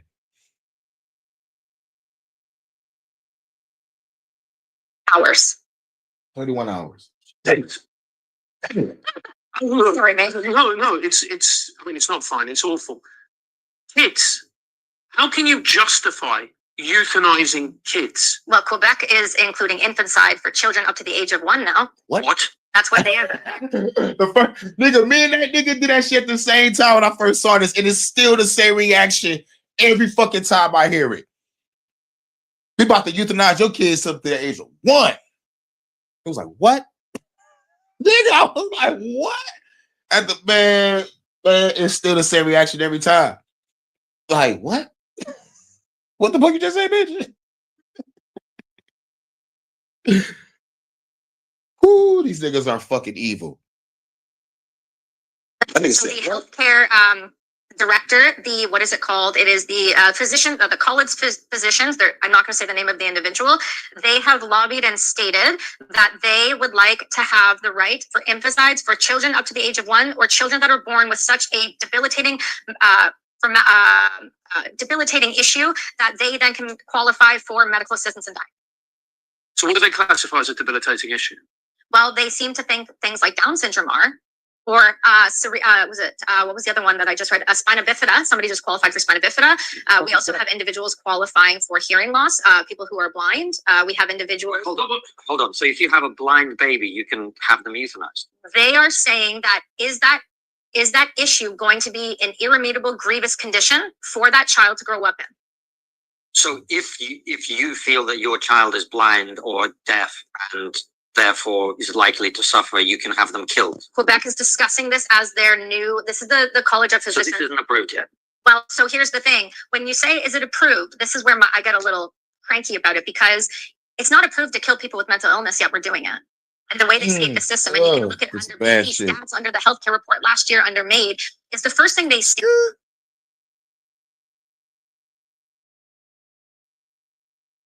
You said in California, they were letting newborns die right there on the table. Nurses quit because they couldn't take it. Get the fuck out of here. That's fucked up. That's fucked up. That's fucked up. God damn, I want to do something about this. And I'm going to. Oh my God, I need warriors. I need fucking warriors. I only got one rule. Everyone fights. No one quits. Disobey me, I'll shoot you. Do y'all fucking get me? Yes, we fucking get you, sir. Welcome to the revolution. Hurricanes Revolution. Welcome to the Roughnecks. Hurricane Roughnecks. Is that what is the main issue, right? So here's my example. Constantine, I'm really struggling. I'm really depressed. Okay, but we can't kill you till 2027 because of the mental illness. So let's look at what else is going on. Well, I have to have knee surgery and I'm a runner and I can't run right now. Oh, is that very distressing for you? Yes, I can't live without running. Well, that's your first line item, right? So that I can't live without running. All right, let's get them. Dog, you gotta hear this shit. it's irremediable for me. I need to move. I can't. What's your comorbidity? Underneath, it'll say other. And under British Columbia, it'll say 90%. And when you look up what the definition of other is, depression, fibromyalgia, fragility, diabetes. Depression, the other shit I can't pronounce, and diabetes. Like I'm a diabetic. They're about to cut off my foot and want to die. I can't live without my foot. That's fucked up. Or it's just like, bitch, I got diabetes. I'm just tired of waiting all this bullshit. It's like, or just walking that bitch depressed as fuck. Bitch said depression. Nigga, we go through depression spells every fucking day. Some of us are depressed right fucking now. So it's fucked up. It's fucked up. This is evil. This is fucking evil. At trigonometry, we value Hang on a second. Most people in their life will suffer a severe depressive episode because life is brutal, it's hard, and horrible things happen. Right. Yeah, and most of it is systematic because of our government doing this shit, pushing our backs against the wall, raising the cost of living, raising the cost of food, even though it's fucking poison. And they're spraying shit on us. They're putting drones in the sky, putting up fake stars and shit. I swear to God, I feel like I'm in a Truman Show right now. I never thought of the Truman Show until that night. I saw that shit. But anyway, game over, man. Game over. Somebody need to take these evil motherfuckers out. God damn, man. You can't just, because somebody's having a severe depressive episode, you can't just go, maybe you think about killing yourself. They are doing that. So why can you say that you can't? Because they are, and they have been. But the way he's saying it is direct. But the way these evil people at MAID, medical assistance in dying, that's what MAID mean, medical assistance in dying. They like, kill yourself. I mean, but like they put it in long ass sentences and paragraphs without saying you should just kill yourself. But it's laid out like a fucking compelling mission statement. I gotta see their mission statement. Like, but she's already reading it off to you. Well, I think she's paraphrasing some. But I need to look into this group. I won't be surprised if a group take that organization down. That organization needs to shut down in Canada. Years, and nobody wants to talk about it. They are, and they have. And I have records of people, for example, last night and last week and the week before that. And real fucking shit. And I'm gonna be real with this one. She's ex-military. Yes, she may have 2 hearing aids, and she had brain damage. She might not be able to be in the field, but I would love to talk to her and see if we can put together a team.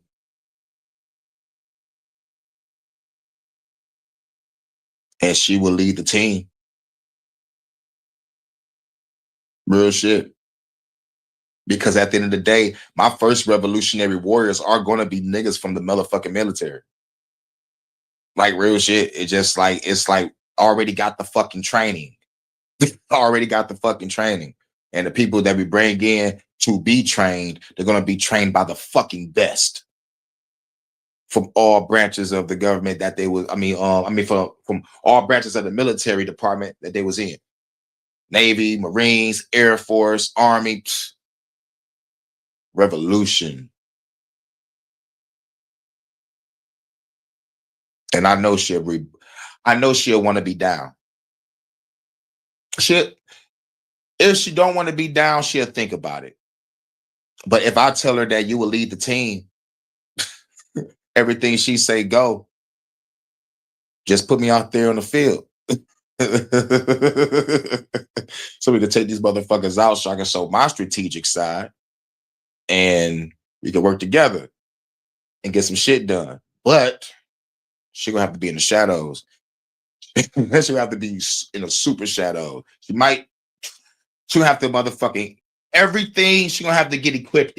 I mean, I'm talking about like encrypted.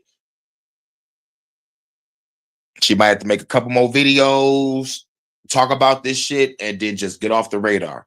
And they be like, what happened to Christy? What happened to Christy? I don't know. Like, she disappeared after her last interview. I hope nothing ain't happened to her. No, she's in a motherfucking underground facility somewhere telling me some mission objectives, and I'm about to go out there and destroy this organization. Nah, this is a fucking movie, man. Hurricane Star writing. About to buy me a book. It's going to be called Christy.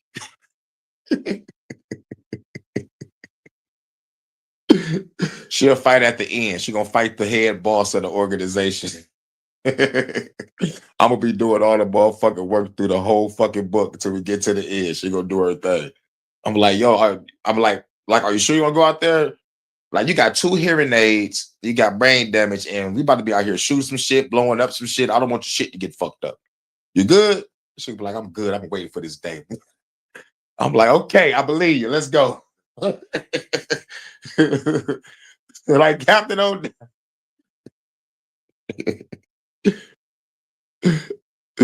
But that should be lit though. That should be lit though. She was in the Canada Army. I think so. But every time I think of a Canada Army, I always think of the niggas wearing red with the old ass guns. I need to look and see how their military look now. Because like my mind is back in the 1300s and shit. I don't know why I depict Canada like that. You know, I still think them motherfuckers is over there, motherfucker chilling in front of a castle, standing up all day and shit. You know, armed and shit. But what up, though, Jordan? What's good? What's good? MK Ultra, 1994, Jordan around in the rail in the 9-4. It's a good year. He was born, they was shooting shit. Niggas was block, block, block, murder, murder. No, that was 95. That was the following year. But still, there was a lot of gangster rap going on. You know, Nas, Jay-Z was still popping. Biggie was still popping. Tupac was still popping in the 9-4. Yep. I have this merry band of weirdos that we hang out with that are not accepting us anymore because every She person said she got a merry band of weirdos that's not ready to accept this no more. See, like the way she sounded like she do have an army, you know. Because like when you say your merry band of weirdos, I think about Robin Hood. Robin Hood in the Merry Men or some shit like that. So it's like she could get some shit done if she wanted to. Like, I'm talking about, she has some military buddies. That probably still call her, still visit her, still probably hang out for a drink sometime. But I know she has children. So, but, you know, I won't take that away from her. She can run my operation from her home. But you'll have to be fully protected. So it's like, that corporation is on my fucking list because of this. And I'm gonna look for the organizations in America that is doing the same shit like MAID. This motherfucker's gotta pay. The revolution is here. Like, whether anybody know it or not, the motherfuckers hear me on YouTube, it's gonna be real in a minute. And plus, I say this every time, nigga, I can't wait to leave this bitch. Cause like once I leave YouTube, once I leave social media, nigga, I'm about to go put in fucking work. While everybody's still on YouTube bullshitting. I'm about to go out there and put in work And y'all gonna be watching the news. Did y'all see that shit blow up? Y'all gonna be talking about the shit I'm doing. Where Hurricane at? He could be covering this. He should be covering this. No, bitch, I did the shit. I said in my song, don't blame Russia. I did the shit. I'm a revolutionary guerrilla, bitch. I'm letting the government know what the fuck I'm about to do. Because y'all telling me what the fuck y'all doing. Y'all killing us through the food, through the water, through the air, through the disease. I'm telling you, retaliation is a must. I am divine judgment. I'm Hurricane. I'm here to destroy. That's my job. But after the destruction, there is the new world. A new cleansed world with fertile soil.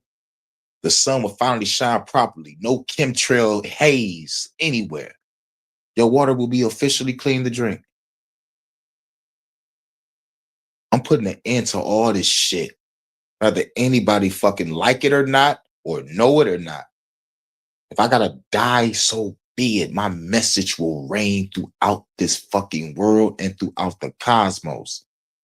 My energy will scatter and the revolution will be more glorious after me and after the ones that start the next one. Because as long as there's tyranny, there will always be rebels. There will always be a revolution. There will always be a motherfucker that's going to oppose this evil shit.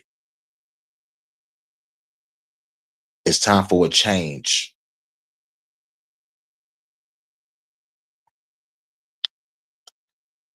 It's time for a change. Around myself with now, mother has been killed illegally with MAID, like Alicia Duncan. Dr. Christopher Lyne, who's at York University, father was killed with MAID. We have WV and MV, he's currently fighting to keep his autistic daughter from getting killed by MAID in Alberta right now. It's insane. And then we get a phone call, and I mean a cold call, because they found me from Jordan Peterson. So thank you for that, because now a woman is alive because of that show. Genuinely. So we're going to talk about it. It blew up in the media this week. That's why I asked you if you had heard about it.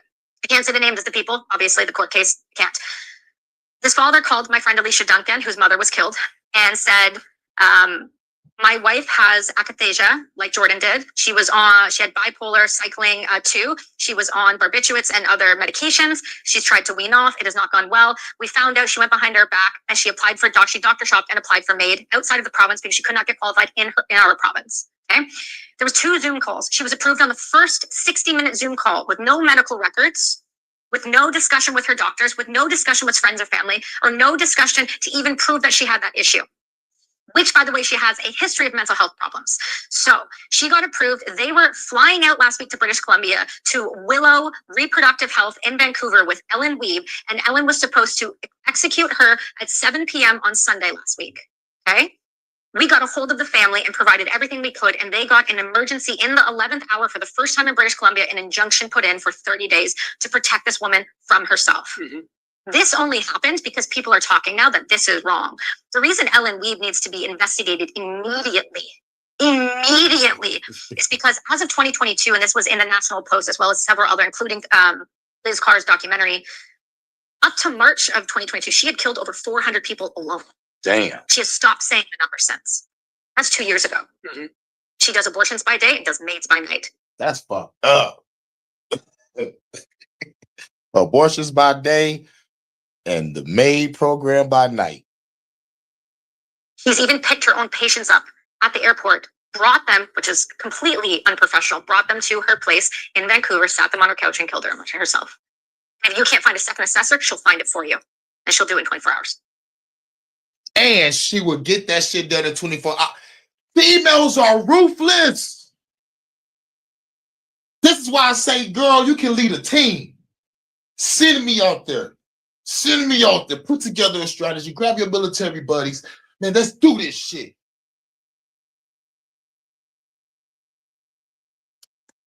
And then, once the operations is over, and she shut down the operation, I'm gonna be like, no, you're not. Like, let me lead the next operation. Like, what other operation? Operation destroyed this fucking corrupt government. What, you thought this was over, Christy? No. These motherfuckers are evil. They got help from the government. We gotta take them out. The government already got hit with a major blow. So let's decapitate them. You just cut off a hand. We need to cut off the fucking head. Are you in, Christy? And she gonna look at her military buddies, and they're gonna look at her and be like, you the boss. You can shut it all down, but I agree. Like, we some bad motherfuckers. We was out there fucking shit up, and they don't even know what's going on. They think it's Russia. So, yo, Christy, do you want to go further with this? And you're gonna ask that question. What will happen after we destroy the government? What will happen is everybody is free. No more bills, no more taxes, no more poison in the food, no more poison in the water, no poison in the air. Everybody free. When a motherfucker wake up and realize the government is done, a person could motherfucker make that choice. Like, do I really got to go to work today? No, I'm about to stay my black ass at home. We're free. I can grow my own food, collect my own water. I can go to some land and be like, okay, this is some land. Let's build a community. You know, it's going to be different communities all over the place, and everybody will be helping each other with nobody worrying about police or law enforcement. It's going to be over. It's going to be over. So now she's going to be like, okay, so like, what's the mission? Take out law enforcement and the secret agents, and then we take out the politicians. You know, it's a wrap. I already know what to do. I know how to take over a state. Niggas think I'll just be bullshit. Niggas really truly think I'll be bullshitting about revolution. No, I know exactly what to do. If I was to start now, I know exactly what to do. The only thing I don't have right now is money, manpower, and the resources. But I have the plan. I have the strategy. If I had the money, manpower, and resources, man, dog, it would have got done yesterday. I still do it in 24 hours. Salute, Big Dog Philly OG. What up? What you're saying is horrific. It's awful. Let me just talk about this, like the other side of this argument. What do we do with people who are profoundly mentally unwell, who have tried to kill themselves time and time again? And let's be honest about it, they will. And there have always been those people exist. They live in a state of profound mental suffering. Mm-hmm. There are people out there who are going to go, isn't it better that they have MAID than they go and try and hang themselves? Tell me why. No, because I'm one of those people. Because for a decade of my life, I wanted to kill myself. I planned it. I tried it. I've done all of that. I was told I would never heal from anything that ever happened to me ever at 19 years old. So no, hard stop, no. Every life has value. We have done this conversation in our society where we have begun to devalue humans at a rate and a pace that I cannot wrap my brain around. We have told people that they are not worthy of life, that they are not worthy of living, they're not worthy of working on, that they are not worthy of getting better. Because it is a healthcare burden on the system, because we bring in too many damn people in Canada. We can't see doctors for 24 months. The only reason I got to see a doctor about my knee is because I called my mentor, who called a professional sports team, who called another professional sports team. It's the only reason. Otherwise, I was on a 24-month wait list. We have a broken system, and MAID is a symptom of a sick society and nothing more than that. What she said was right, and I love that fire. Fuck. It's hot. But the system is not broken. The system is doing exactly what it's supposed to do. I used to say this shit too. The fucking system is broken. It's not. The system is designed to be like this. This is why we gotta be the ones to really break the system, like literally break it, dismantle it, burn it, then take the ashes and reburn it till it ceases to fucking exist. In anime terms, Hakai. That shit from existence. God of destruction style, Lord Beerus. But the system is doing exactly what it's supposed to do, because you know, right? You go back to what I say before. Read John D. Rockefeller's Secret Covenant. But these motherfuckers are like practically fucking death cults. This fucking death cults. Nihilistic death cults. Now, don't get me wrong. I am a political nihilist. You know, but I embrace it. But I'm talking about like real, true, pure nihilism. Nothing matters in this world, not even you. Do what thou wilt type of thought. That's wild. But me, I'm categorized. I'm a political nihilist. I want all religious and political order to be destroyed. But when it comes to this medical shit, these motherfuckers are diabolical. These motherfuckers are evil. These motherfuckers are evil. Not because, like, not only this shit's going on with programs, but like this shit goes on in hospitals. And not to mention kids getting kidnapped, hospitals having underground motherfucking labs for research. Like, nigga, we think this MAID shit is scary? Your hospital is just as scary. Because, like I said earlier, Dr. Kevorkian.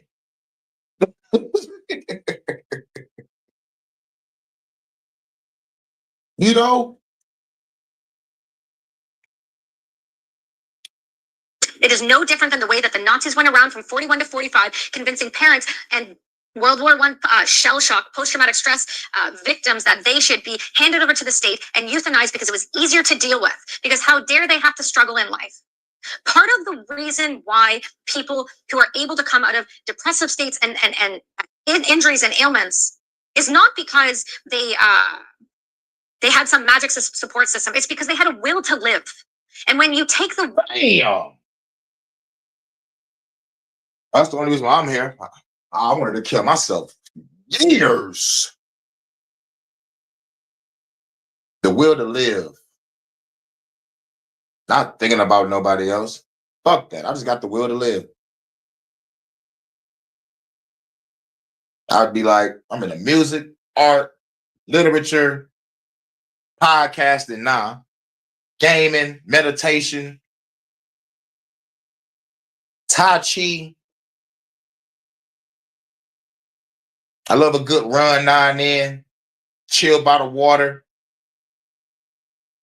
There's a lot of avenues to keep me from doing dumb shit to other motherfuckers or doing dumb shit to my motherfucking self.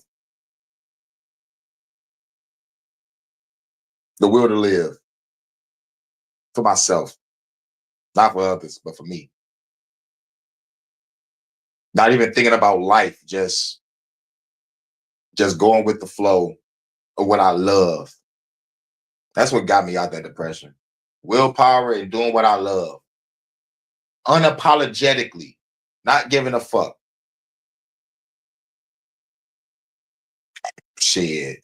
Music, art, and literature is my top 3.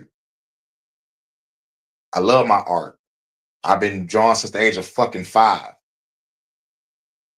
From Scribble Scrabble to making my first comic book. To now, I draw anime. You know, and literature and working on shit. 2 books. People telling me I need to get in voice acting. I was already thinking about that. You know, at the end of the day, we need a motherfucking fight. We need a revolution. To live off the table, people will start dying and saying, what's the point? What's the point? Why should I try? I have major depressive disorder. I have post-traumatic stress disorder. I have treatment-resistant depression. I'm one of the very few in Canada that has access to special access program for scheduled drugs that are not on the system yet, like psilocybin. One of the reasons why we should never, ever tell anybody that they need to quit is one of the main reasons is that we have treatment solutions. We have them. I'm not talking about pharmaceutical intervention. I'm talking about just like the conversation we just had about Peter Attia. Move your body, eat right, get some sleep, turn the fucking news off because it's depressing and it's literally killing you because you are the sum of the 5 sounds, people, anything around you. Anything that goes in and in and in, it will drastically affect this. We have no communities. We have lack of purpose. We have lack of drive. We have lack of wants to do anything in their lives. I am not a person I ever thought would be depressed, but there were several times where I lied in bed for weeks. Does that mean I deserve to die because life was hard? No, I went through something hard. So you have the right team, you have the right people, you have the right community, you have other healing modalities. For example, this is another reason. I was in Parliament this weekend speaking on behalf of PsyCan. These are the legal regulators of psychedelics in Canada. Okay, I was part of the clinical trial last year with a synthetic macrodose of psilocybin for treatment-resistant depression. Before the government and Health Canada would give me access to mushrooms, they wanted me to do electroshock therapy. Hell no. That was their answer, and I have it in writing. And I did it at a press conference and spoke about it this week. Canada's solution to depression is SSRIs, electroshock therapy, and if that doesn't work, how about MAID? Yep. And the second one was electroshock therapy. Like what the fuck? And it was like, if that don't fry your fucking brain cells, or try MAID. Let's get our money first. Electroshock. Get the fuck out of here. Much love, so Alma. Peace to the Netherlands. It should be like 6 o'clock over there in the evening. Is it like 6 or 7?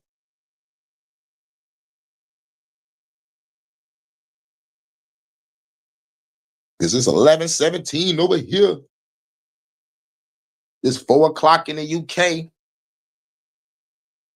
It's 8 o'clock in California, love.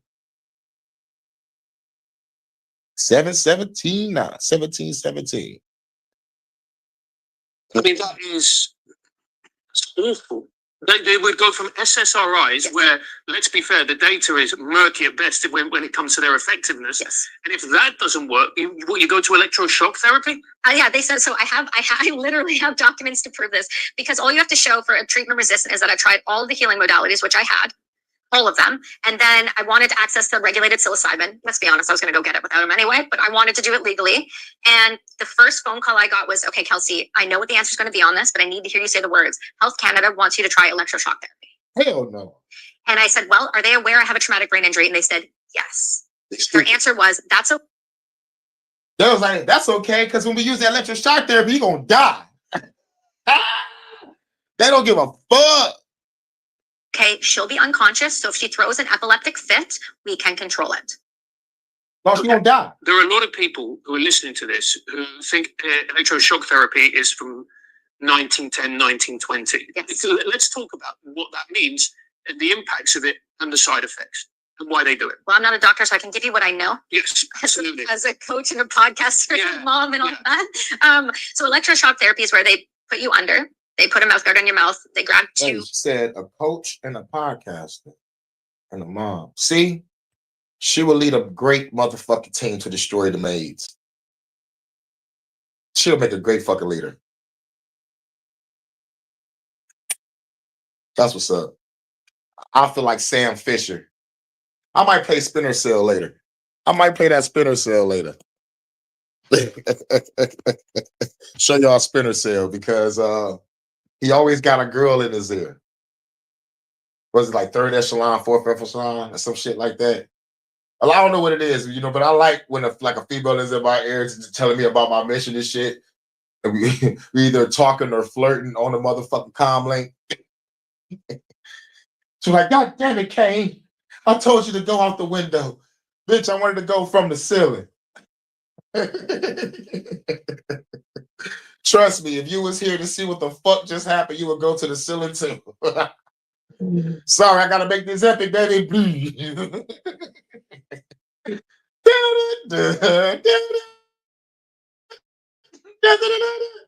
On a parachute floating down and shit. Crazy motherfucker came. I live for this shit. On some triple X shit. Like, I live for this. Not that Ice Cube version. I hated that shit. I'm like, why the fuck they make Ice Cube Triple X? I'm like, why the fuck did they do that? They kept on playing the rap music in the background. You know, look. I know as much as people love that shit, I hate that shit. I hate that shit. Y'all play the motherfucking rap music when the rapper come up on screen. No, nigga, stop doing that shit. No. Don't play no music. Nigga, make a fucking movie. Stop making cameo beat appearances in the fucking movie. I swear to God. And you know why I say that? Because Bad Boys 2. Bad Boys 2 kept on playing that goddamn Shake Your Tail Feather instrumental throughout the whole shit. Some instrumentals had the motherfucking voice in the background. Fuck Diddy and Nelly. That shit made me hate that song. But Bad Boys 2 is a good motherfucking movie. That shit was funny as hell. But but I'm not the only one that noticed that shit. I'm not the only one that noticed that shit. It's like, yo, man, stop. Just stop. Nigga, make a movie. Bring the music on a fight scene. Bring the music on a car chase. Bring the music on when it's about to get cinematic at the end. And then you throw that rap music on because that rapper is probably fighting a motherfucking white guy on a rooftop or some shit. Okay? Make a fucking movie, man. But anyway, I just went on the tangent. I'm about to write a movie, y'all. Electrodes, and they put them on your temples and they shock your brain. And you That's can't control the what thing, parts die. You can't control what parts get affected. That's what happens. And so part of the problem is when we are treating people with subpar medicine, when we have access to the greatest medicine there is, i.e. plant medicine, MDMA. We've seen the clinical trials coming out with psilocybin and MDMA. It's just unbelievable. And anecdotally, I have been in circles with ayahuasca with grown men who I have seen do a 180 on depressive states and want to be part of their families and their lives. I have seen people go into remission with post-traumatic stress because of plant medicine. Mm-hmm. There is no reason at all we should be offering MAID ever. So why is it happening? It's a cost-saving measure. It's a massive, massive burden on society when you have a lot of people that are sick, a lot of people that are unwell, and you have a lot of individuals right now because they target veterans first, and we'll get into that. You have a lot of veterans, homeless, and they get to your fucking kids. The people that cost the government a lot of money, and we got to send that money to Ukraine. Don't you know that? That Canada has just, committed one of the Nazis in government has just admitted, what's her name, Christina Freeland, just admitted and just said we're going to give another, a few $100 million per year over to another government when we have the highest opioid epidemic in North America on the east side of Vancouver. We don't want to address that because we decrim there. That makes us money. And then This is why I got to study what the fuck going on over there in Canada. That shit is wild. An opioid epidemic in East Vancouver. She called Christy Freeland a Nazi. Oh my fucking God, I gotta find out what the fuck going on in their politics. Because the only thing I was hearing about how fucked up it was because of Justin Trudeau, hoe ass, and what happened with those goddamn truck drivers. Oh, beyond the protest, cut their money off. I was like, oh shit.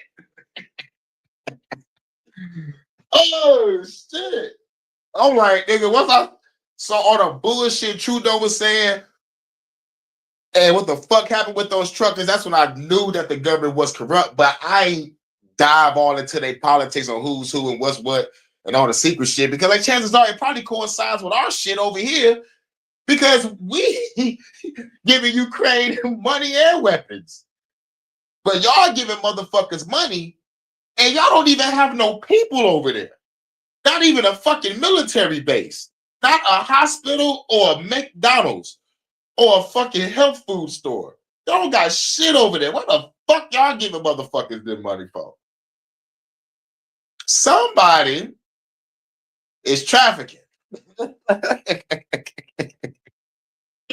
was it, in 2021, just by not providing palliative care and by doing euthanasia. And we don't think about this, or that's dirty money. You gotta get rid of this dirty money, y'all. Fucking, they give it to Ukraine. Oh, that's a good idea, Johnson. Oh, no. Hello, eh? Y'all talking Canadian. Y'all fucking fast, I go fuck off. It's a fucking stuff that fast, I go fuck off. Terrence and Phillip, that shit. Hello, buddy. I'm not your buddy, friend. I'm not your friend, guy. I'm not your guy, buddy. I'm not your buddy, friend. I ain't your friend, guy. I'm not your guy, buddy. Instead, they saved $86.9 million in 1 year. So if you look at the stats, so when I was on Pierce Morgan last year, the one thing that caught people's attention was the numbers. So let's just say the numbers. 2021, it was 10,000. 2022 was 13,000. 2024 is 15,241. We have a massive escalation ever since track 2 has kicked into gear. Okay, let's just put that into perspective. In that same time frame, California, with the same amount of individuals as Canada, has only euthanized 841 people because it was made there. It was me giving you the drug and you taking said drug. Because people don't want to. Did you just mention California, Crystal? Did you just say something about what's going on with the babies and shit? This is some crazy shit. This is some crazy shit. And they say California got the same amount of people. What? That's what? This shit is fucking wild. This shit is fucking wild. Die, man. Because if they did, they would actually go do the thing. They don't want to die. It's a scream for help. It's a please help me, fix me. Something's wrong. I don't know what to do, and I don't have the resources. But instead, we go, okay, well, if you don't want to do it, here's how we'll do it. Well, you're not track 1, so we can't do it within 24 hours, but you're track 2. So how do we get you to track 1 so we can make it happen faster? Well, we can't advise suicide, but you know what we can advise? Like Stephanie Green does. Oh, stop eating and drinking. Stop eating and drinking. If you stop eating and drinking, guess what happens? Boop, you move to track 1. You'll be killed in 24 hours. Oh my fucking God. You get killed in 24 hours. I want y'all to watch the movie Soylent Green. Now, if you don't want to watch that full movie, but I really want y'all to. But you can go to my Matrix versus Reality playlist. I'm going to put it in my community post. There's a place that you can go to die in that movie. And I wouldn't be surprised if this organization become bigger because this world is getting more fucked by the fucking second. And a lot of people is being fucked over that's trying to get away from this shit. And law enforcement come to pull you back into this shit when you're just trying to be free. You know, but this is a fucking death cult. Disguised as an organization, getting funded by the fucking government. This is wild. This is wild. A death cult disguised as an organization that's funded by the fucking government. This is wild.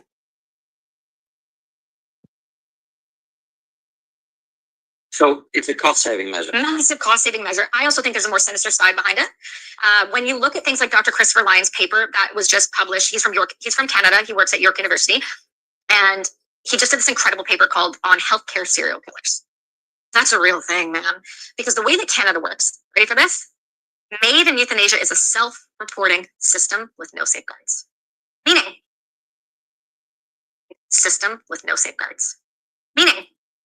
Constantine, you're a nurse. You go to a bunch of hospitals, you qualify people for euthanasia, and you do it, okay? Say you do a lot of them. Say you do too many of them. I don't know, Ellen Weed, for example. And then you go, I'm going to go work somewhere else. They don't get to see any of that. They don't get to know about that. It's a self-reporting system. So it's also a self-reporting system when you provide the documents to the coroner's office report, which means when we look at the stats and we go, this many people have been euthanized, but this many MAID kits have been prescribed. Why are the numbers off, guys? Why are they off by a lot? So yeah, so when the coroner's office see this shit, what the fuck going on in their mind? And if there's an investigation by like whatever secret Fed group that they have in Canada, I don't think they got an FBI or CIA over there. It's probably called something else. That's why I said, like, I gotta look at their politics, their branches of government. I gotta look at their law enforcement, all their fucking ranks and their military. I got Canada homework to do. I got some Canada homework to do. Oh, Canada. Oh, Canada, we fight for thee. Oh, Canada, we fight for thee. What you know, nigga, that national anthem is better than ours. Many actually. And then you look at the United States, 10 states in one jurisdiction. 10 states in one jurisdiction. And right now, all across the country, in those states, they are voting to expand euthanasia and MAID. So I need to find out the 10 states here. That would be my first piece of research. That's my first piece of homework. And I'm going to come back with an HHN special motherfucking report on which 10 fucking states is doing this shit. Because it might be in a state near you. I just heard her say California. And Crystal, you just told me they did some shit with some fucking babies. So I think California is going to be number one. I wouldn't be surprised if it's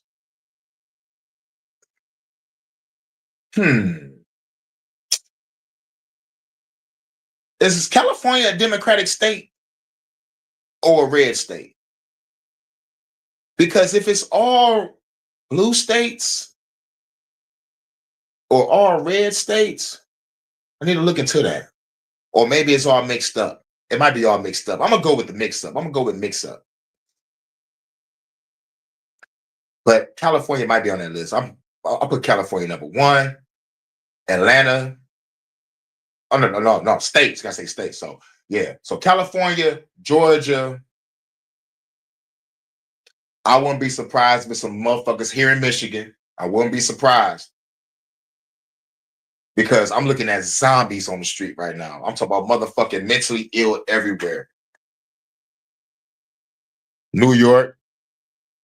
Yep, could be New York on that list. Definitely New York. Hell yeah. I won't be surprised if Washington, D.C. on that motherfucker. Oh, man, that's going to be a great deep dive. As a matter of fact, you my California independent researcher, Crystal. Find out which 10 states wants to push what she said, the MAID program. Let me go back to what she said again. This is 2714. That's what happens, see? And he just did this incredible paper called On Healthcare Serial Killers. That's a real thing, man. Because the way that Canada works, ready for this? MAID and euthanasia is a self-reporting system with no safeguards. Meaning, system with no safeguards. Meaning, Constantine, you're a nurse. You go to a bunch of hospitals, you qualify people for euthanasia, and you do it, okay? Say you do a lot of them. Say you do too many of them. I don't know, Ellen Weed, for example. And then you go, I'm going to go work somewhere else. They don't get to see any of that. They don't get to know about that. It's a self-reporting system. So it's also a self-reporting system when you provide the documents to the coroner's office report, which means when we look at the stats and we go, this many people have been euthanized, but this many MAID kits have been prescribed. Why are the numbers off, guys? Why are they off by a lot? So many, actually. And then you look at the United States, 10 states in one jurisdiction. 10 states in one jurisdiction. And right now, all across the country, in those states, they are voting to expand euthanasia and MAID in America, and nobody has a clue. New Jersey just cracked over 100 deaths in a year. What? Anybody paying attention to that? Damn. They are qualifying people who do not qualify. And they are doing it at a pace that is terrifying. And that's why when you look at things like healthcare serial killers, that's a real reality. We're here now. We're super here. And so it's cost saving. You also have a percentage of the population that are genuine psychopaths. I'm not using that word to be facetious. I'm using it in the genuine, like a narcissistic psychopaths. You've got the people who don't want to see people suffer. So it's like the mercy killing, right? It's like how this baby was suffering. So we'll just, or the grandma, or the grandpa was shh. But then you have the people like us who are in our age group who are going through hard things, who are just really, really depressed. So we find other comorbidities to make sure they qualify. And if you don't qualify, well, just stop eating or drinking. Because in medicine, there's always existed that thing of like, we know this person is dying. We're just going to make it a little bit easier. That's the double blind. That's different. Okay, explain that. So Dr. Joel Zivit was the testimony I gave on Peterson, and he's the anesthesiologist from Emory State University. He's also Canadian, but he's also the head of the critical care over there, and he's one of the best anesthesiologists you've got. He's the one that discovered with the Freedom of Information Act, with the NPR, he discovered the largest autopsy report and was the one that discover the heavy lungs and what it was doing to the lungs, you go into a pulmonary edemic state and you drown in your own fluids. And that's why patients and individuals. That shit right there, just, oh my fucking God. You drown in your own motherfucking fluid. And like she said, the longest case was 31 hours. 31 hours of drowning, and you are alive. You are alive. Going through this shit. Like if the motherfucking parasitic anesthesia ain't kick in, oh my fucking God, you're that is suffering. You can understand. I mean, like, can't even imagine what the thoughts going through that person's mind, man or woman, that shit happened to. 31 hours of choking on your own fucking fluid. This is fucking diabolical. Would say her grandma gargling. Grandma was drowning in her own body with a paralytic, so she looked peaceful. So you just watched essentially waterboarding. So enjoy that for the rest of your life. So Damn. we are doing these things. Yeah. Oh my fucking God. Oh my God. But like she said it direct, and there was no other way to say it. It was like I heard grandma gargling. No, your grandma was fucking drowning. And they said that she was gonna go away peacefully. What a fucking lie that was. Oh my fucking God. I need to walk into one of these facilities and look everybody directly in the eyes. That's my recon day. And when I go do my recon mission, I'm walking in, seeing what's popping. I'm just walking in. I'm gonna come up with some type of fucking lie and be like, hey, I used to have like a school here or something. But no, I might just walk in that bitch with a motherfucking casual fit on.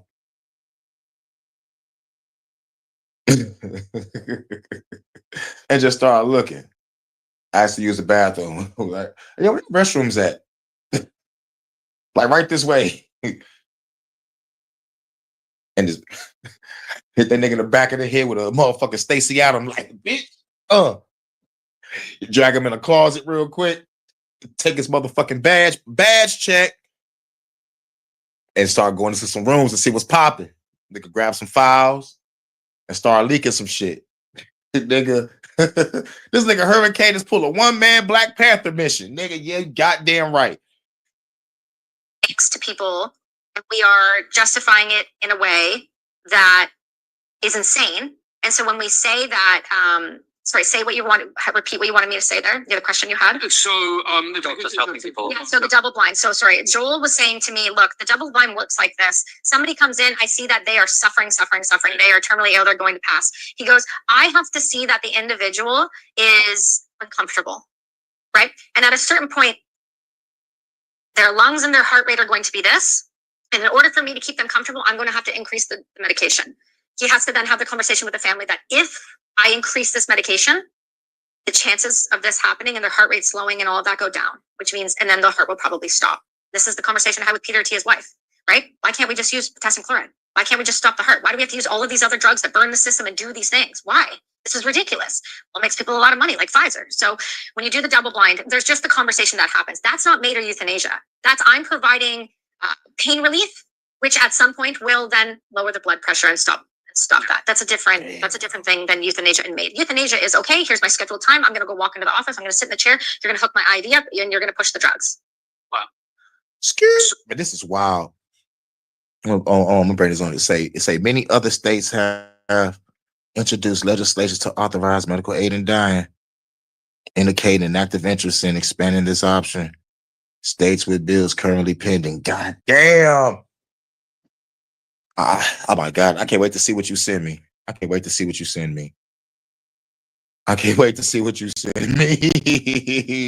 going to be juicy. Pause.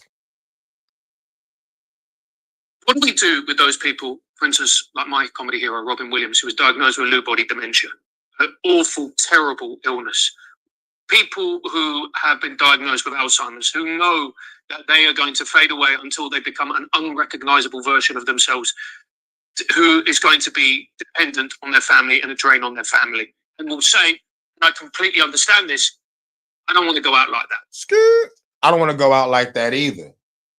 I don't want to go out like that, me like losing memory and Nah, I'm gonna stay strong, do brain teaser puzzles every day, play chess every day, stay active, stay exercising, and keep that beautiful lady next to me with her loving energy.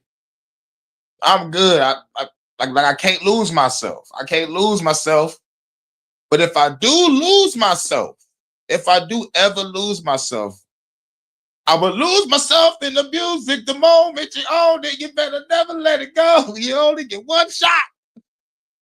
That's the only time I lose myself is through my music. Okay, babe. Okay, Crystal.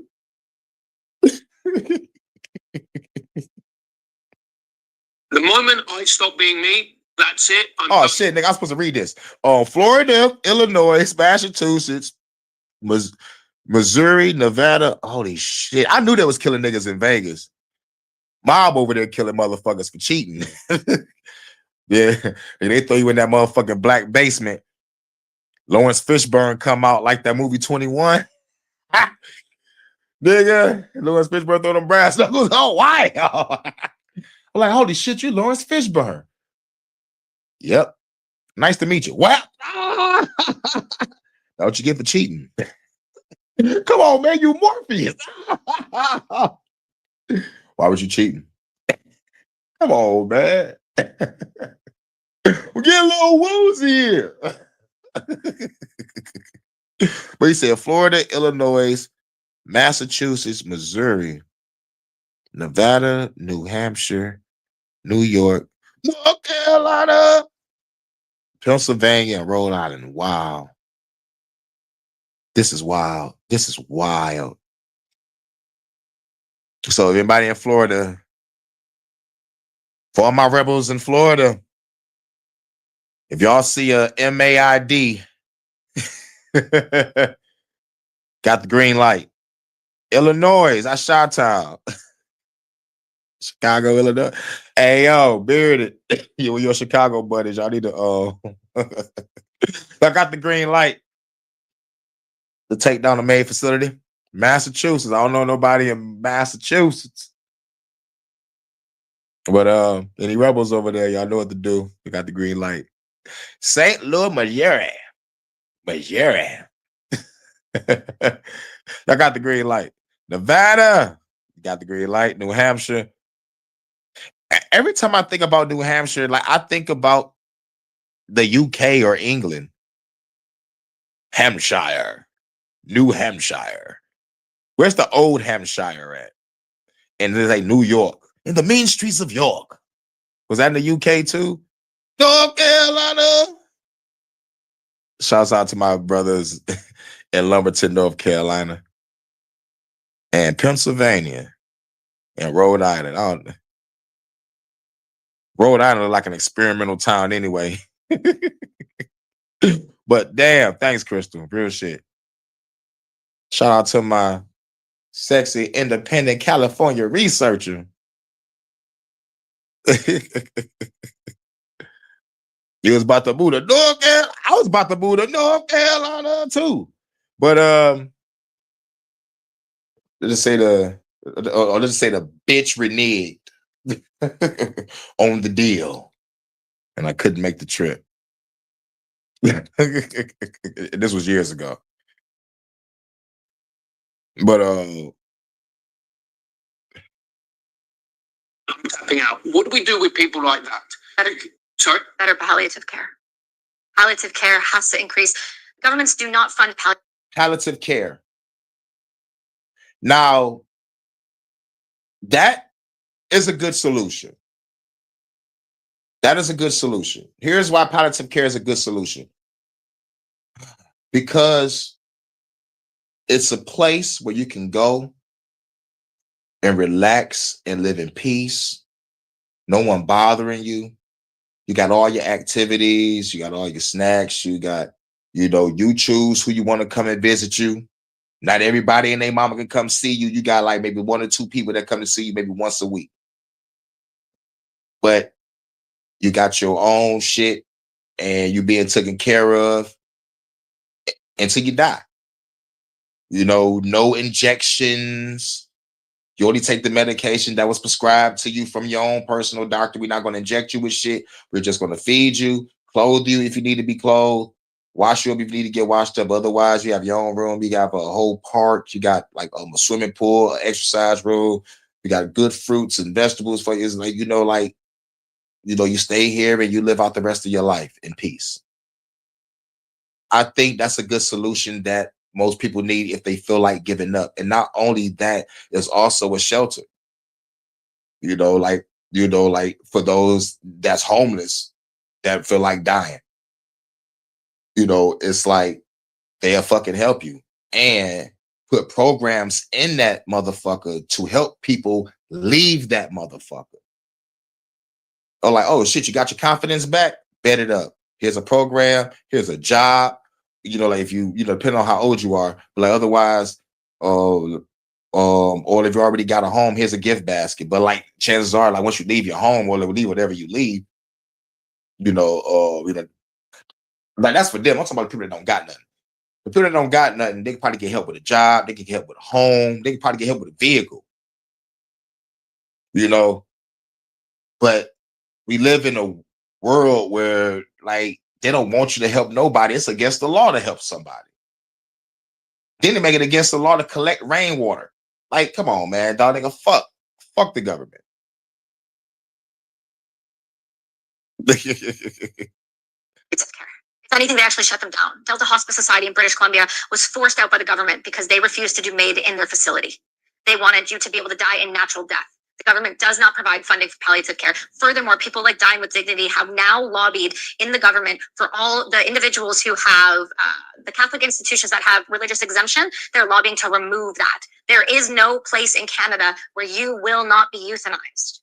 Palliative care is a 50-year medical science that keeps people comfortable and keeps them in a state where they can live out their natural life and death. Well, that's a very idealized version of palliative care. It's not necessarily available for everybody. Some people have pain that cannot be controlled medically. Some people, as Francis says, are not really themselves anymore. Yeah, some motherfuckers, like I showed on my HHN, a motherfucker was on a subway with a mannequin, and he snapped on the mannequin and started punching it and kicking it till some pieces fell off. I'm like, that motherfucker ain't real, right? And who let a nigga take a mannequin out their motherfucking clothing store? Everybody chase that crazy ass nigga. What the fuck do I pay you for? You pay me to clean up the store and put some shit on the rack. You don't pay me to do security, bitch. Security standing over there flirting all goddamn day. Fire him. But no, we in New York City. What? New York City? Nigga, motherfuckers wild. Nigga probably would have got beat with a mannequin. I'll be honest with you, I can envisage circumstances in which I would want that option to be available to me. I can envisage circumstances in which I would want that option. Well, we need to create the change that we need to see, like they say. So that means get a warehouse and it'd be a palliative center / shelter / a place to help you get on your feet. It'll be all 3 in 1. It'll be all 3 in 1. We need more of those bitches.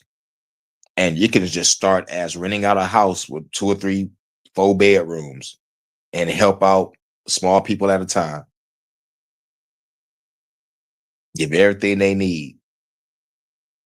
But motherfuckers are crazy. So you have to use your discernment.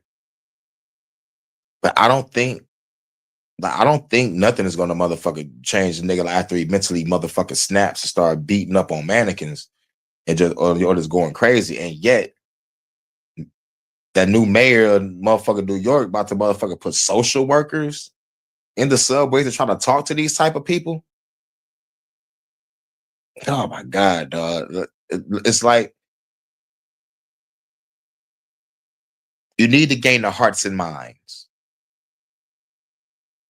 I understand people are far gone and they say that, but like something. What the fuck out of here?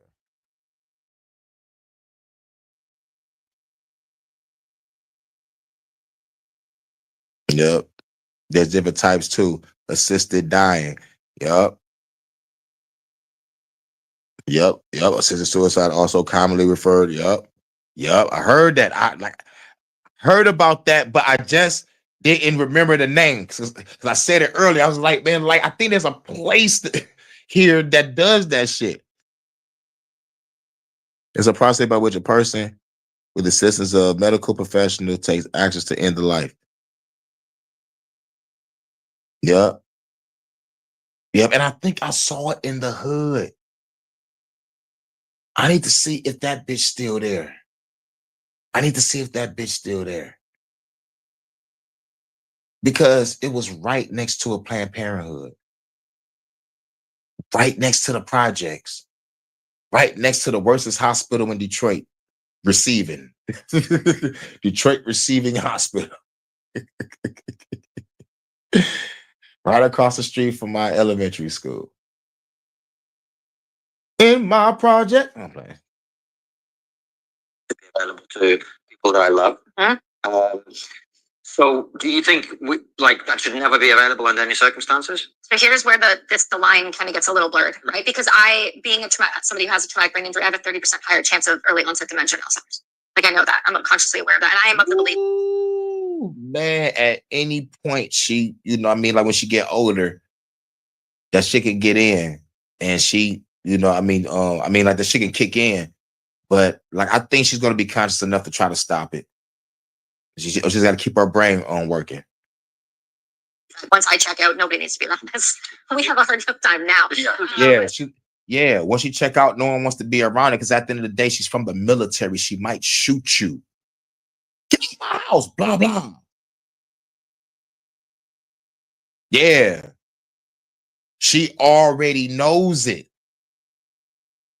Man, that'll be the day. That'll be the fucking day. There was an episode of The Sopranos where Uncle Junior shot Tony. But, Uncle Junior was in the home though. And he was, kind of having that dementia shit. He didn't even know he shot Tony. And when Tony finally came back around and shit, trying to talk to him, man, that scene right there really, oh my God, that scene almost broke me. That shit almost broke me because Tony was talking to Uncle Junior and, Junior wasn't really answering. He was barely answering, But like last thing Tony said to him, he was like, you don't even know who I am, do you? That shit right there. But there was another scene from a TV show called Supernatural. This shit fucked me up. Now, this one, I was like, oh yeah, nigga, this is a fucking tearjerker. Dean Winchester. Something happened to Dean Winchester where he was losing his memory. And he was looking in the mirror, trying to fight what happened to him and shit. This nigga was looking in the mirror and he was losing himself. And the way the acting was of him trying to remember, I kind of got a feeling when you have that motherfucking dementia shit and not to mention she got brain damage. So the shit could happen faster or more severe to the case. She might not even know who the fuck she is. You know what I'm saying? You never know. It's different strokes for different folks. But being in that mirror, seeing him trying to keep a memory and losing it at the same time. And then coming to tears, knowing that you remember this, but you're losing the memory and you're trying to pull it back and you can't. It's falling into the sunken place without seeing the darkness, but you watching yourself in a fucking mirror. Man, the shit is so fucking deep. It's an epic ass scene. But I like the end because Sam Winchester, the little brother, was like, nigga, we got to use Post-it notes and shit. So when Sam was getting fucked up by the witch, Dean comes down the stairs with the burner.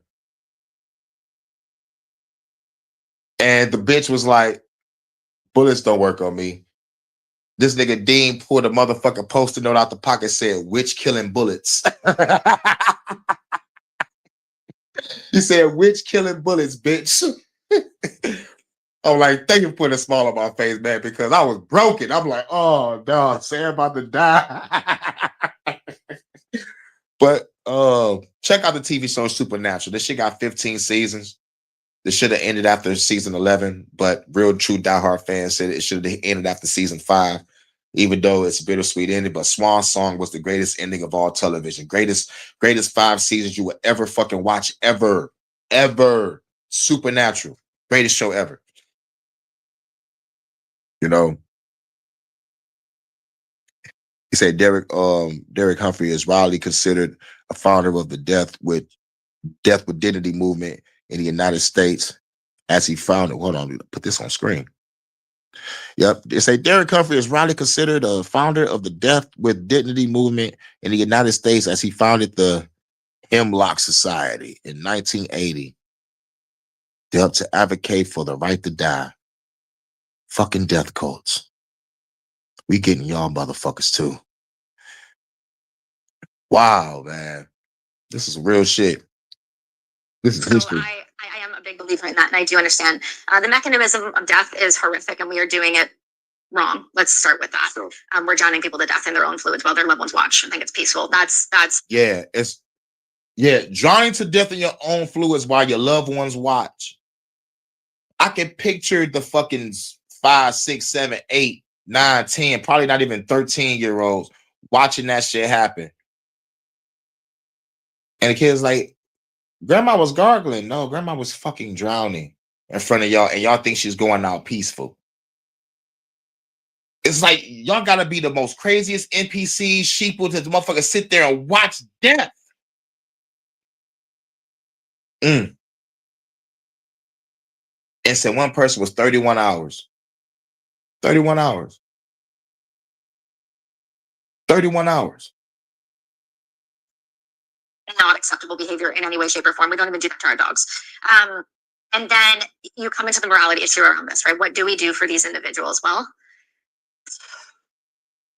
it's a hard one, because when you start to allow the government to control your body, the government will inevitably abuse the system. And that's what we're seeing right now.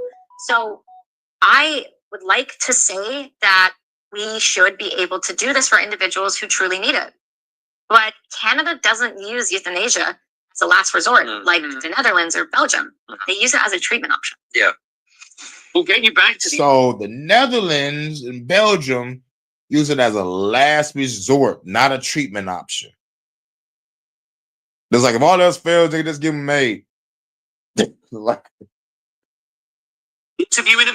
Do you think this is inevitable? Because all over the world now, you see this healthcare costs are skyrocketing. We've got an aging population. We've got a more obese population. There's all sorts of other things going on. The longer people live, basically, you end up in a position where you have older people who, in their last few years of their life, the healthcare costs are like 10 times what they were their entire life before that. And also economically, the situation is countries are in massive levels of debt. In the UK, the healthcare system is not coping. It's just not coping, right? Likewise, I think in Canada too. Very similar, yeah.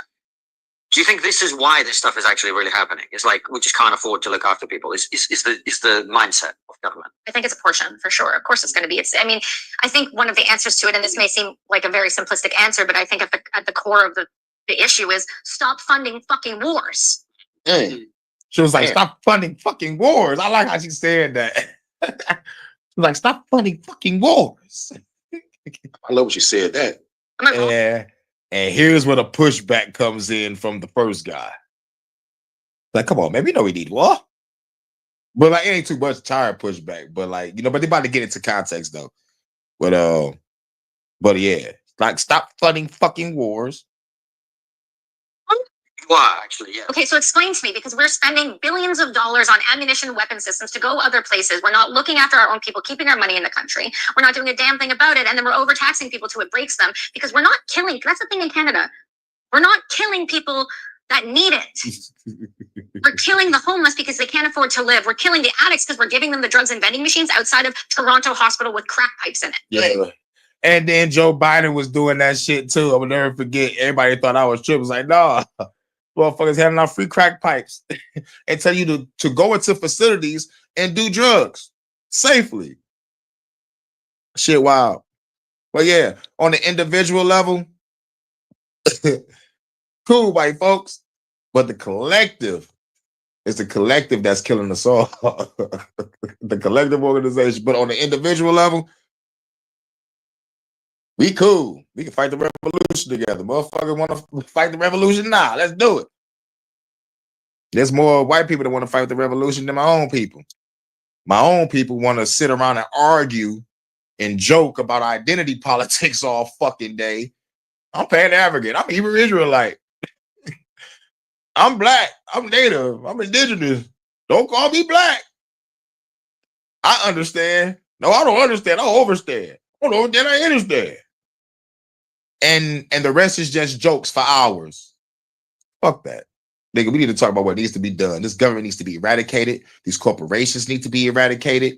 Blackstone, BlackRock, Black Bear, Palantir, Vanguard, Bill Gates, Klaus Schwab, Dr. Fauci, the government, parliaments, all these fuckers, the elites, royal family.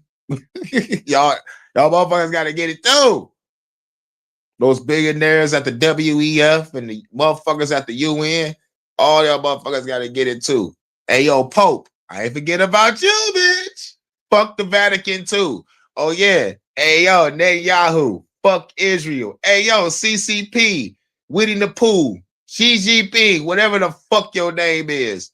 Fuck you too with Wuhan. With y'all hoe ass niggas shipping fentanyl through Mexico to bring here.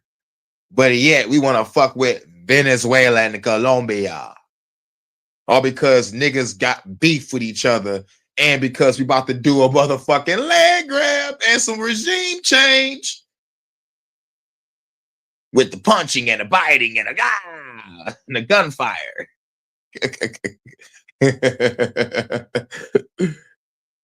But yeah, all y'all motherfuckers gonna catch one. I got a bullet with your name on it. Bullet with a name.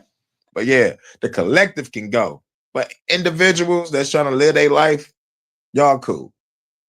Because of me.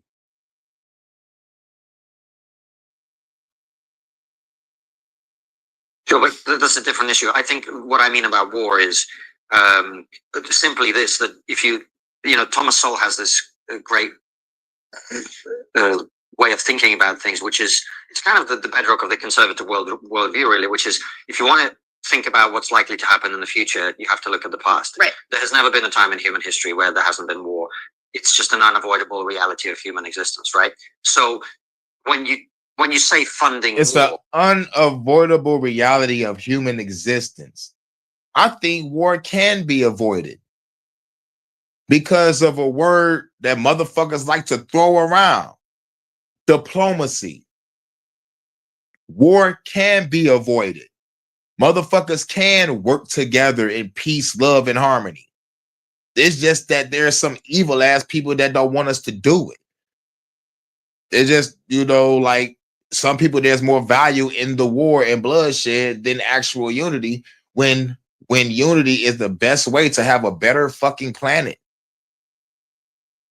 But no one wants that. No one wants that. Well, like the fucking powers that be want that, because you can ask everybody around this world, black, white, Hispanic, whatever culture, whatever religion, you can ask everybody and be like, do you want war? They will say no.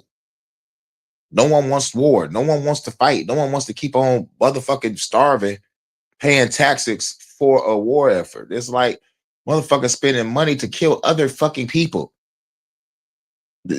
Like, that alone is fucking crazy. And then they make us feel, or motherfucker make you feel like you part of it. It's like our taxes going to that. So we are indirectly responsible for other people dying. Like it's psychological, but like Most of us not thinking that, but if our taxes is funding war, nigga, we're part of that. You don't have to motherfucking like it. It is what it is. These are our tax dollars that they taking from us out of our paychecks, out of every time we go to the fucking store to fund war, genocide, and trafficking. You gotta honestly think about, why do people around the world hate this country? I gotta look at all levels here. This is why I say burn this bitch to the ground, and we'll seal this goddamn country off from every fucking body until we feel like letting motherfuckers fly out. All right, cool. You want to fly out? Cool. Bye. But we're gonna have a 100, 200 years of cleaning up, so your ass gonna be gone for a minute. I can't come back. Fuck no, nigga. We got to clean up. Yo, I don't want to fly and do vacation. Fuck that, nigga. We got work to do. Motherfuckers got to till the earth for our generations to finally have clean air and drink clean water. We got to check the water levels. We got to check the air levels and make sure everything is pure. We need to have a motherfucking plush tropical planet. We going back to that and let shit go back to its natural motherfucking form of rotation. But due to the fuckery of our governments around the world, our earth is being knocked off its axis multiple fucking times, fucking up the natural order of the shit happening on its own. So it's like, man, I'm just looking at the fucking jet stream right now on the motherfucking map and shit, or the Weather Channel. I'm like, that jet stream was never that fucking low. Texas should not be seeing no snow like that. And if it do, it's like an anomaly. It'll be an anomaly. But nah, nigga, they love fucking with shit. The government fuck.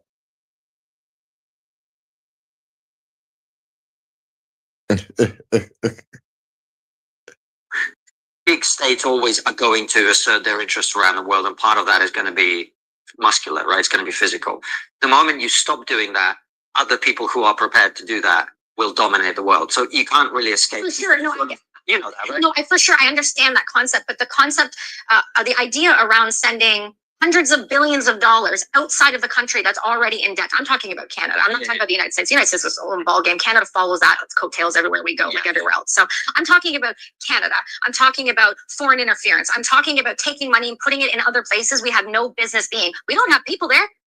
Why are we sending it there? We don't have any foreign interest there. Why are we sending it there? Well, it depends which conflict you're talking about. I mean, look, that's my point. Well, we're funding everything. Well, wouldn't go that far. I think if you look at the two big conflicts that are happening in the world now, Israel and Ukraine, if Canada wants to be part of Pax Americana, which it does, right? It's the same with Europeans. You know, we had Nick Freitas on the show, and he talked about this. He was like, look, if you wanna go and defend European interests in Eastern Europe, you need to stump up the cash. Right. Right? That's to me the issue. But ultimately, you know, this is what actually Europe has done for a long time now. And Canada to some extent too, is like you operate under the American security umbrella. And if you want the security and the influence and the wealth and the power that comes with that, you're going to have to do stuff when it's necessary. It's unavoidable, right? I don't see a way out of it. Now, you fought in war, and so your opinion matters way more than mine. I respect your opinion way more than I respect my own in this. I'm just putting the counter argument to you, which is that this idea that you can be the dominant civilization in the world and never go to war or never fund other countries that want to be part of that umbrella to defend themselves, that's not really how it works. I don't disagree with that. I'm not going to argue that point at all. I think you're accurate on that. But I think when you start funding things like tampons in the men's bathroom and DEI programs, well then, okay, but that's my point. Yeah. But that's not a foreign war thing. It's the woke mental shit. It's the woke mental shit expands out into the war because that's where our troops are being trained and they're taking all of that ideology and that funding and they're going into those wars when all of that money that didn't need to go into those programs and hiring all those people to go teach them about how not to call somebody a retard. You mean all of that funding couldn't have gone to a healthcare system that's broken? Yeah, what did that? Yeah, because this shit over here, like the governor said, if you misgender somebody, you're getting 5 fucking years. You're getting 5 years if you misgender somebody over here, thanks to our fucking governor. Fuck our governor. And fuck the FBI for doing that fake ass kidnapping plot. I'm gonna never forget that. Shouts out to Big Dog Philly OG. Oh, Crystal, what's wrong? You pissed out. Hey, it ain't my fault. We totally agree. So maybe the war is the wrong use of the wrong term. Maybe stop funding things outside of the country that don't need to be funded when the priorities need to be in the nations. Well, I think that is something that's very widely shared actually around the Western world, which is the idea that we seem to be prioritizing things other than the citizens of our own country. 1000%. So maybe that was a wrong choice of words on my part. But you understand what I'm saying is we are funding things right now where even if we took 0.5% that we are allocating to weapon systems, to ammunition, which again, Canada has none of anyway, they're all completely gone. And we are, I mean, there was a new documentary I was just in called Forsaken Warriors, where it breaks down the fall of the Canadian military. I highly encourage you to watch it. It shows you where all of these funds are being allocated. For God's sakes, we just gave, what was it, somewhere around like $50 million to the Chinese. I mean, like Canada's doing some really weird stuff where that 50 million could have gone to a palliative care facility. And I don't know, maybe not MAID House beside Toronto Hospital, which is only designated for euthanasia. Yeah. We're building facilities to only kill people in. Well, I don't know about Canada, but I hear the same argument being made here in the US, and I find it somewhat inaccurate. People go, well, you know, we've got homeless people in the street, but we can afford to send money to Ukraine. And it's like, homeless people in the street thing, it has nothing to do with money. It has literally zero to do with money. And it's all about ideology. It's about the fact that they decided to close all the mental hospitals down because they thought that this is liberation. Right. This is about freedom, right? People who can't exist on their own, living on the street and injecting smoking fentanyl or whatever, that's freedom. Right. It's an ideological issue. If we actually were prepared to deal with the reality of it, which is some people can't function without it, then you wouldn't have homeless people on the street. And it's not about money because they actually cost more money when they're on the street. If you look at the crime and the disorder and all of the things that happen when you have a society that increasingly feels like it's breaking down, wealthy people leave, entrepreneurs leave, they go to other places, and that state doesn't generate as much tax revenue. If you add and for those states that's attacking people that fucks with anime, you're gonna lose a lot of motherfuckers because at the end of the day, y'all bitch ass entertainment can't trump our shit. Y'all still putting faggots in fucking media and in TV shows and in movies and in comic books, spreading bitch ass, faggot ass, and bitch ass political ideology. And you wonder why people fuck with anime. You're about to lose a lot of entrepreneurs and people that motherfucker really fucks with the content. But now nigga gotta worry about getting arrested for having it in a fucking phone. Yes, they're locking up people having it in their phone. Bullshit. Take away nigga motherfucking livelihood. This is what people do.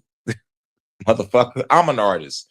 So it's like, damn, nigga, I gotta stop doing what I'm doing. Well, nope, gotta go to another state. So now y'all bitch ass niggas about to lose revenue. And since it started in Texas, it's gonna be real crazy because Texas is a big state.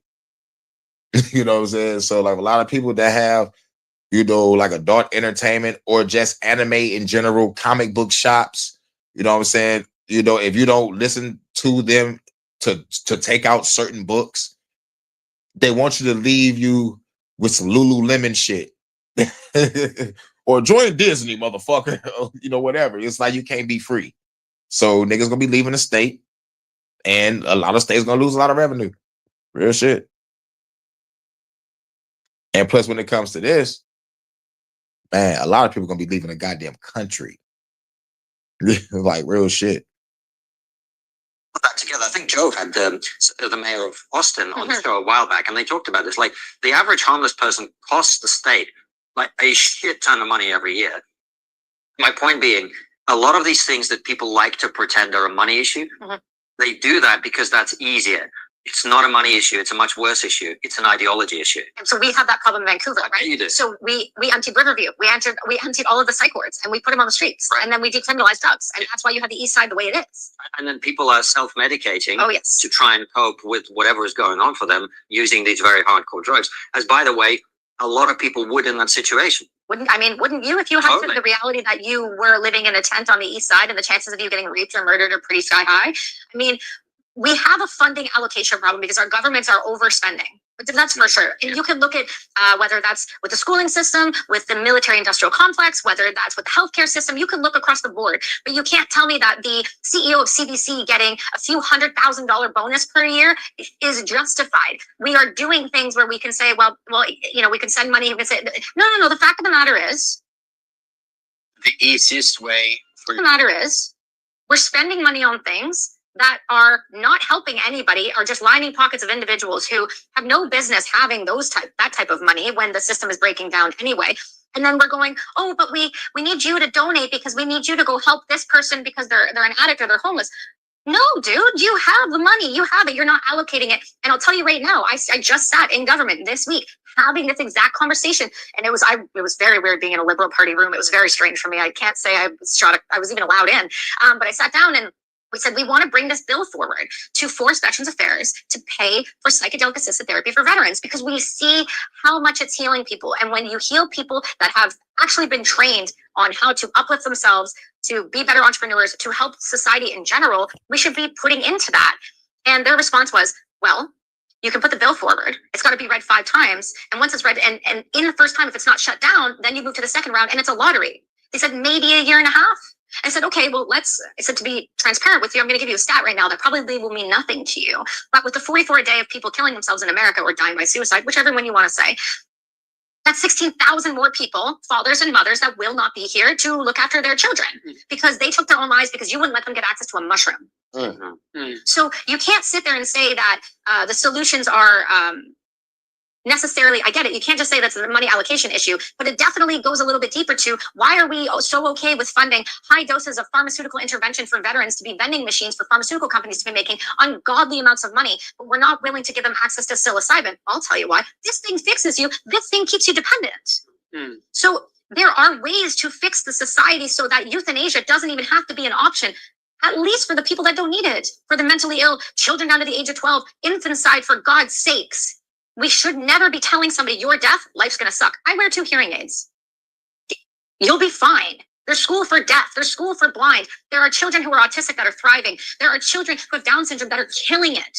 Why are we telling people that they should die instead of live? Canada is so quick, and I mean quick, to say to you, just die. It is literally a treatment solution in Canada, whereas, like I said, the Netherlands, Belgium, it is a last resort. You have to prove that you have tried everything. But the other thing that we have to look at is, if we are telling people to just quit, then what's the point of science? What's the point of trying to further medical care and science? Why should we be getting more care for cancers? Why? We're just going to MAID you anyway. Do you get my point? What's the research? Because we're going to tell you to quit. So what's the point of putting into research? What's the point? I don't understand. How much of this is to do with ideology, Kelsey? Oh, of course it's to do with ideology. When you have individuals who hate their own lives, who are sick, overweight, and unhealthy with no children, and they just are not happy with the world, and then you put them in places of power who educate other doctors on what they should be telling their somewhat healthy patients, of course it's ideology, because these are the same people that say that if I call you the wrong pronoun with the new Bill 63, I should be going to prison for life. These are the same people that say that me sitting on this show right now and the things that I just said are hate speech. So we have to look at it from ideology, morality, from the financial burden on the system. We have to look at the whole encompassing issue. And what I can tell you is that having been dropped into this because Veterans Affairs started offering euthanasia when people were asking for help, is that the system is broken to the point in which we have individuals who are very unwell making the calls. And when you put people in places of power who are uneducated, who are mentally unwell themselves, who are unhappy with their own lives, you get, like we talked about this before, you get the trickle down effect. This ideology of death over life is something I refuse to accept, because my son will be 12 in a few years. And if he walks into a hospital in British Columbia or anywhere else in Canada and says, I would like to die, I will then have to spend my entire life savings plus more and fundraise to keep him out of the hands of people like Ellen Weed. That's deep. Getting back, what we've been talking about is so awful. But one of the things that makes me hopeful is that the more we talk about it, the more we can change it, the more we can fight back. So let's talk about hope now. Please. What are the green shoots do you see? And what are the things that people are doing to push back on this? Yeah, we're pushing, man. We're pushing really hard, really quietly, though, in a way that where it's making the actual difference, meaning we come out and we talk about it on shows like this. Like, I'll be honest with you, you guys are the only ones that have been willing to have this conversation. I told you this last year. I said, this is so heavy and so dark. And I understand the weight and the burden. And that's why I intentionally didn't wear black today. That's why I intentionally changed my nail color. That's why I intentionally tried my best to be somewhat so that you can receive what I'm saying. Because what I'm saying is if it's not you yet, it will touch someone you know. And when it does, you're going to call us and go, how do we fix it? So there is hope. There's so much hope. If we look at where psychedelics are right now and the movements across the globe and the research we have behind healing the neuroplasticity in our brains and rewiring and firing our frontal lobes, we can heal from things like depression. We can heal from these issues. We need to start looking at things like our community. We need to start looking at things like people's lack of purpose in this world. When you remove someone's lack of purpose everything else falls to the wayside. 100%. When you remove people's access to community and support and the family unit, which is a whole other thing being attacked right now, which is the family unit, the darkness says you don't need family, you don't need kids, you don't need this, you don't need to own anything, and you'll be happy.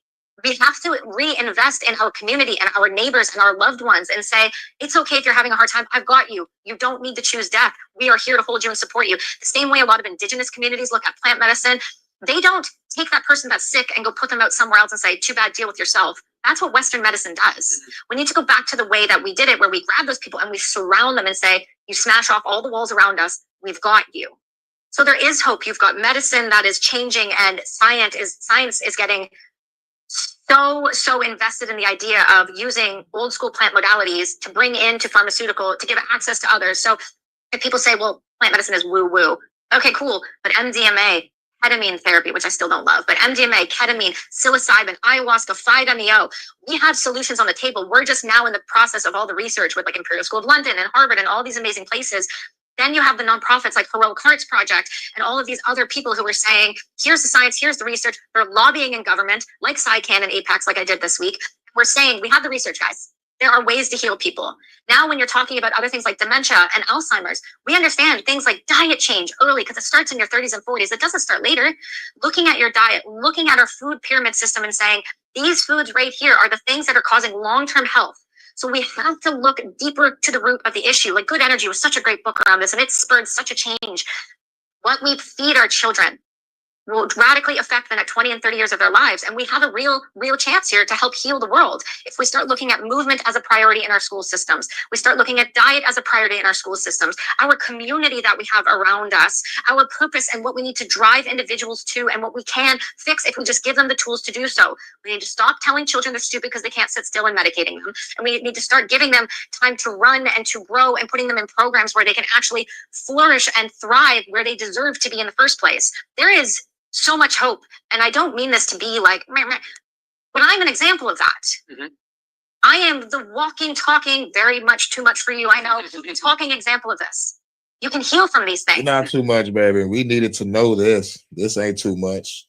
We needed to know this. But you have to be willing to try. And furthermore, we have to be willing to give solutions that are not euthanasia. And we can do so. But when Veterans Affairs is targeting veterans and going after them in Canada, when we're telling the systems and telling the individuals within it that they should die instead of trying to live, this is where we're going to be until we wake everyone up and say that these pro-death organizations are not healthy, that they are corrupt, and that they are going to come for your children, as aggressive as that sounds, but they are, and it's provable. And everything I've said here has a receipt attached to it, including the individuals I've spoken about, the organizations I've said, and statistics as well. None of this is out of pocket. Everything is heavily researched. And if you just take 2.5 seconds and Google more than MAID deaths, and you actually look province by province, country by country, you will see that we are headed for something very scary. But we don't have to be. That's the other thing. We just have to wake the fuck up. Woo. That's the other thing. We just have to wake the fuck up. So when I mentioned right at the beginning that when I was on Question Time, this issue came up because there's a bill in the UK that's being discussed. And we don't know the details of it yet. Yeah. Well, one of the things I brought up MAID, and I was like, from what I hear, it's not a good thing, and way too many people are being euthanized, as you say, in this way. And Fiona Bruce is actually a very good journalist in MAID. She was like, yeah, but Constantine, I don't know if you know this, it's very, very popular in Canada. It has, enjoys extremely wide support in the country. Is that Do you know true? why? You know why that is? Well, my hypothesis would be killing off people who cost loads of money and just cause problems is probably quite popular with the rest of the population because it's kind of a practical solution to a difficult problem. But it's not necessarily the moral thing to do. Well, it's because the polls, I made sure to look it up yesterday, but the polls that are being brought forward and saying Canadians are, we're right for this, are actually heavily funded by the Die with Dignity organization. And by funded, I mean the individuals that are running the polls are actually the people that run that organization. Do you think they misrepresent reality? Oh my gosh, yes, they are completely delusional. Delusional, because I'm about to go on the street with Alicia Duncan, whose mother was killed with it, which, by the way, she was a psych nurse with no prior history of mental health, who got in a car accident, had a traumatic brain injury, and then tried to kill herself a couple months later. 2 days later, they mated her at the same hospital she used to run. Damn. So, no, people are not for this. People don't even know what's happening. People are very, very unaware, and I'll tell you why they're unaware. It's because we keep using the word MAID. Because the percentage of people who actually it's like BLM. It's like exactly when you're talking about it, that organization with Dying with Dignity. Yeah. It's exactly like BLM. Yeah. It sounds great. Who's against Black Lives Mattering or dying with dignity? No. Who's against compassion and empathy, Constantine? Who's against it? Of course you wouldn't be against it. But it is exactly what BLM is. It's a smokescreen. It's a fraud. It's a group of individuals who literally spend, and this was what I said on one of my clips the other day, they spend every waking minute of their existence trying to kill as many people as possible. They take their children on vacations based on money. They write books, by the way, this is insane. They write books talking about every patient that they've killed and then do interviews where they smile and laugh. And Liz Carr's documentary saying it's the most beautiful work they've ever done in their life, and that it is it's soul releasing, and it's beautiful, it's happy, and it's euphoric. It's euphoric to kill someone. I'm sorry, I've been on the other end of that. It's not euphoric. It's not to watch somebody's lights go out. That's horrific to say. And furthermore, when comments come out of the top executioners in the country and say things like this, our biggest problem is not the system. We know how to work it. It's the families involved. You mean the families that are trying to protect them from the darkness that is you? That's not acceptable. Ooh. We have a ton of hope, but we have organizations like this that have $8 million. They get over $500,000 from the liberal government every year. They're a charitable status. There's organizations like this all across the globe, and they all have charitable status, and they are twisting the message because they have the voice. And the reason I took this up, because I have really no business doing this. I don't.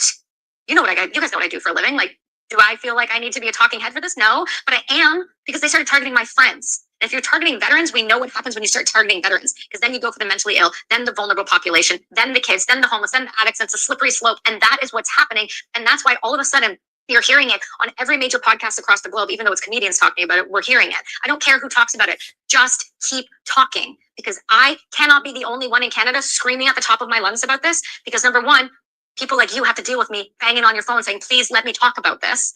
But also, if we keep allowing this to stay in the dark, that's where it grows. Mm-hmm. We have to shine the light on these things so that we can remove this disgusting narrative that is just not factual. It is very painful to die. It is not peaceful. It is horrific. Your families can never fill the gap that you will leave. They will forever be attached to the idea that they had to fight for you and they couldn't. They will feel helpless. They will feel hopeless, and they will feel like they never did enough, and they will have survivor's guilt the rest of their life. You can heal from the things that they are killing people for. I have done it. I am a witness to it, and I am an example of it. MAID, euthanasia, whatever you want to call it. I call it state-sponsored murder, because that's what it is. We have executioners, not doctors. We are turning healthcare practitioners who went into the practice to help people. We are turning them into everyday serial killers. And there is a moral issue to that those doctors, those family members were not ready, not trained to handle at all.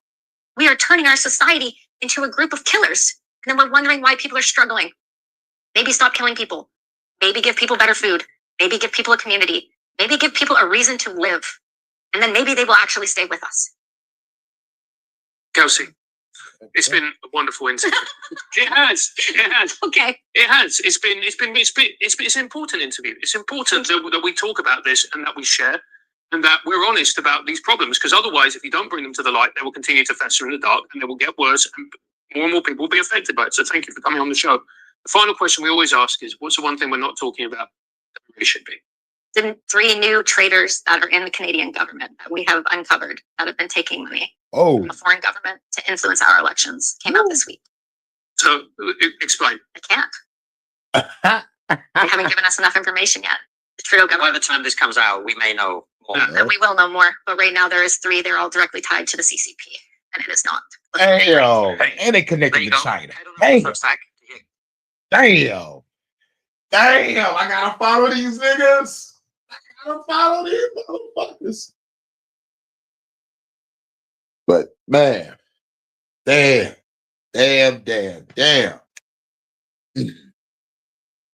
This shit right here was some good ass motherfucking news. And we almost had 3 hours. Shouts out to everybody.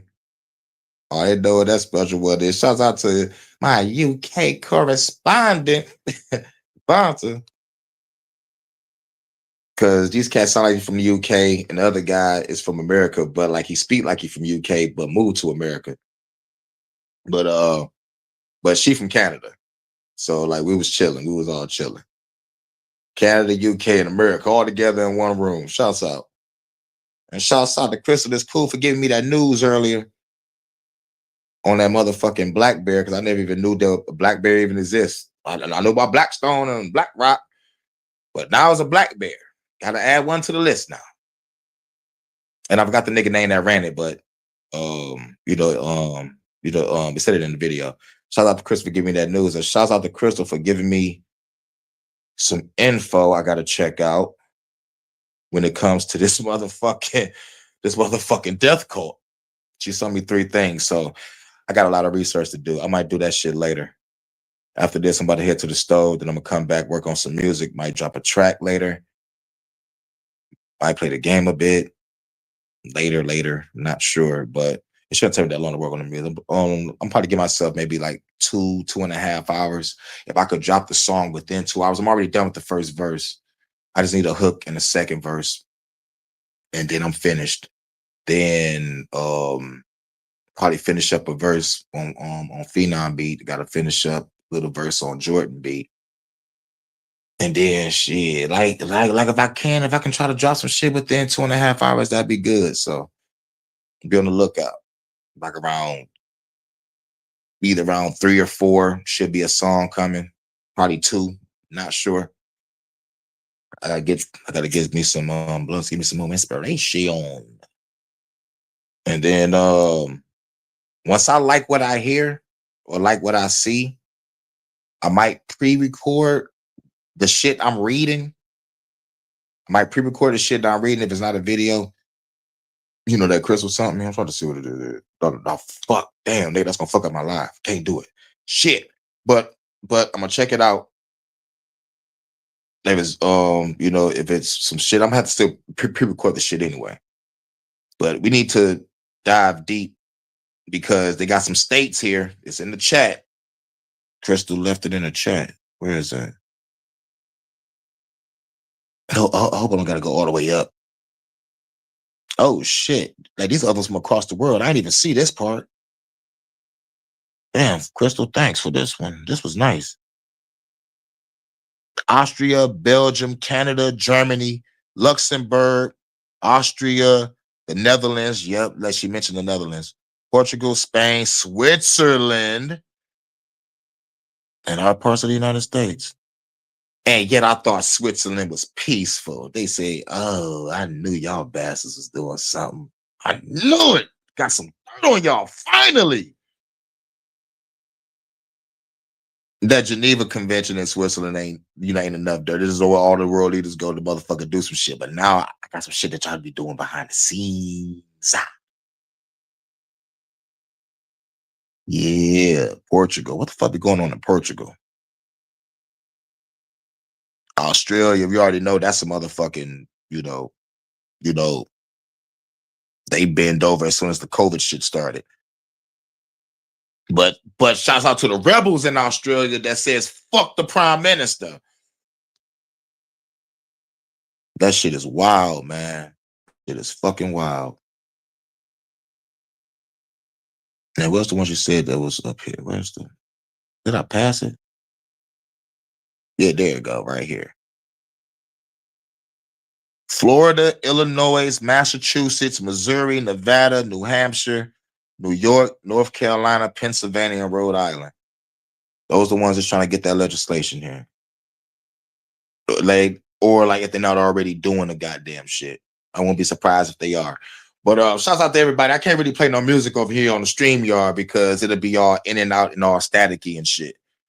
But I just wanted to get this news out early.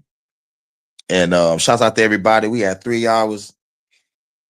Shout out to everybody coming through. Crystal is cool. Thank you for the news.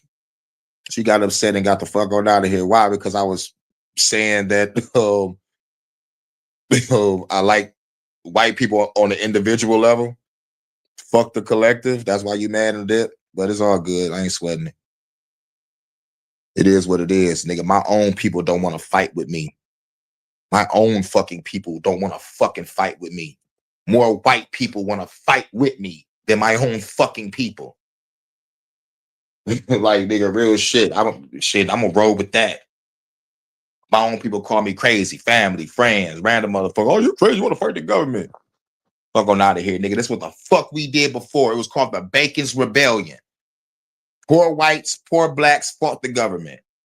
But the thing about it is afterwards, the government tricked the white people into killing us and being slave captors and night watching shit. And it's separated and created the black and white shit. know what I'm saying? But this time there ain't gonna be no tricks. We're gonna motherfucker take the shit back. It is what it is. Hate it or love it, like it or love it.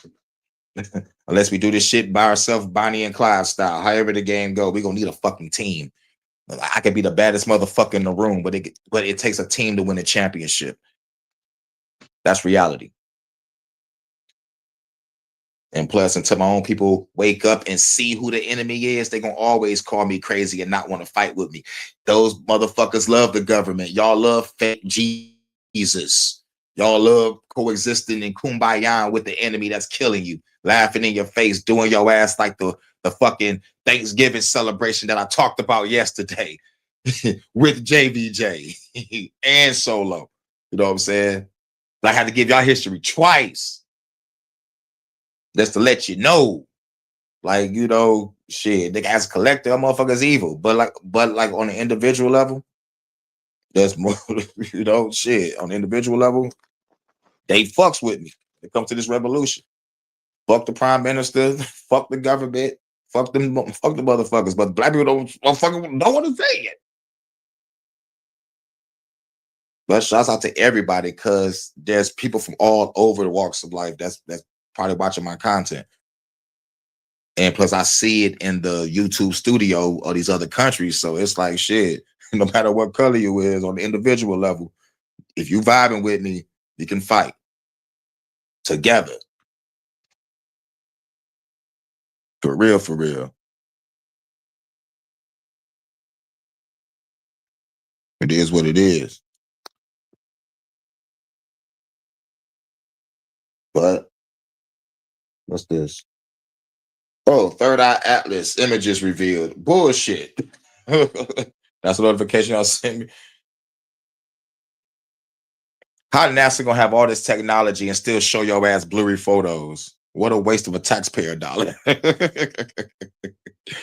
at the end of the day, it is what it is. There's death cults out here. The MAID program, medical assistant in dying. Look that up. And Crystal just sent me some, so I'm about to check out that news. She sent me 3 things on this topic, and the motherfucking country. I mean, in the countries that she showed, and the motherfucking Shouts out to Maggie Luna. The dude. She look.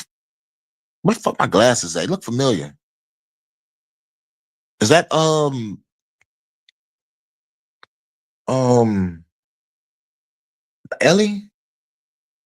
I know I know I got like 2 Ellies that I'm subscribed to.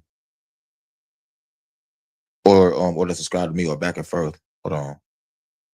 Shouts out. What the fuck, man? I did not fucking click that. Fuck Ray J. Like on the real shit. Fuck that. Should have popped the bitch. Allegedly. You about to motherfucker get in the car and drive off of my kids and y'all drunk. Pop your ass. Oh no, Maggie Lou, you must be new. Well, welcome to the channel. Yeah, you might have to watch the playback. This is covering some news on Black Bear and Whitney Webb talking about Epstein, and then this is the meat and potatoes on death cults that's want you to come to their facility and kill you.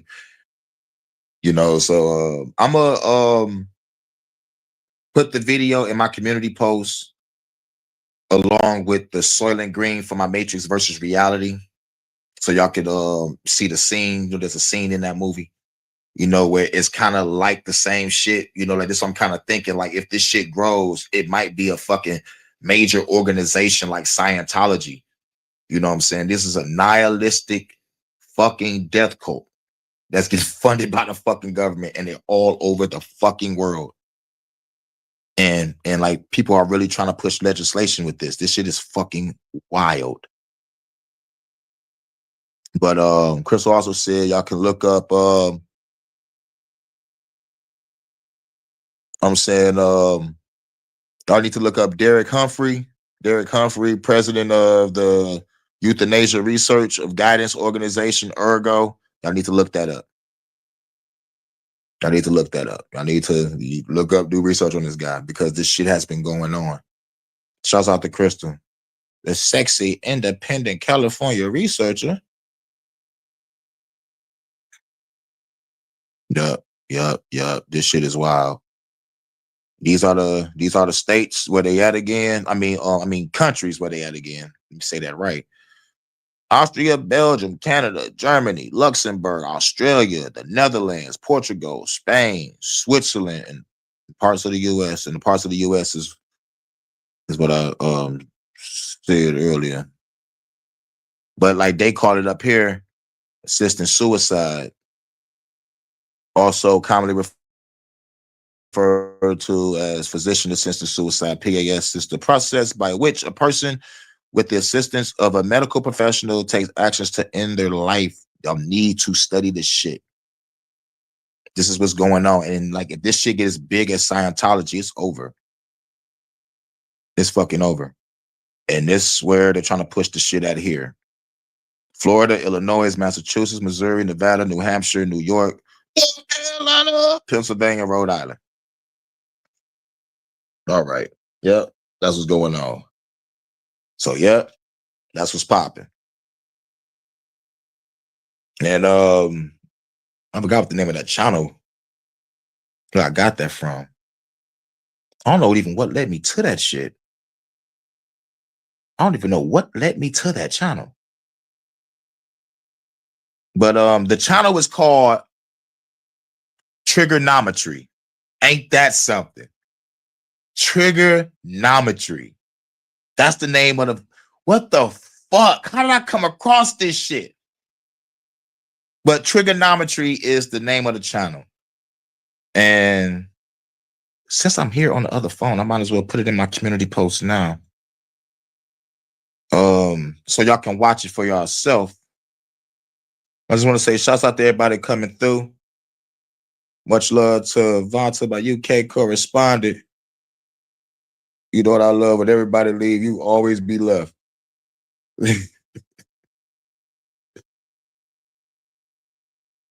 already know what it is.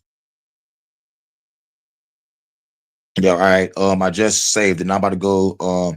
I just saved it to my playlist. You're gonna see MAID, Why the Government Wants You Dead. This is eugenics. You'll see a lady on the like you'll see a lady on the thumbnail with a guy with a needle like aiming at her head and shit. I'm like, these thumbnails are fucking ridiculous. They really just stop doing that. Make these people look crazy. You know, just show a real picture. Stop making them look like they motherfucking like you motherfucking distressed or some shit. And you know, and the filter, I'm like, nigga, like that's not even her skin color. You dumb. What the fuck is it? Where's my Majors versus Reality at? God damn, I got so many playlists. I gotta go back to my other motherfucking segment called Fellas, Don't You Hate It When? Holy shit. Fellas, don't you hate it when? Oh my God, I gotta get back to that. Oh, I gotta get back to that. But where is my, there it go. It was only 11 minutes. I'm about to say that. And all right, copy. I mean, like not save, I gotta copy. Copy over. Shouts out to everybody again. I think that's Crystal sending me some shit. I think those are notifications to her. Yep, I see the orange dot. Yep, that's her. Shouts out to Crystal. I don't know what she's sending me. Ah, there go my sister. She's calling. Man. Hold on 1 sec.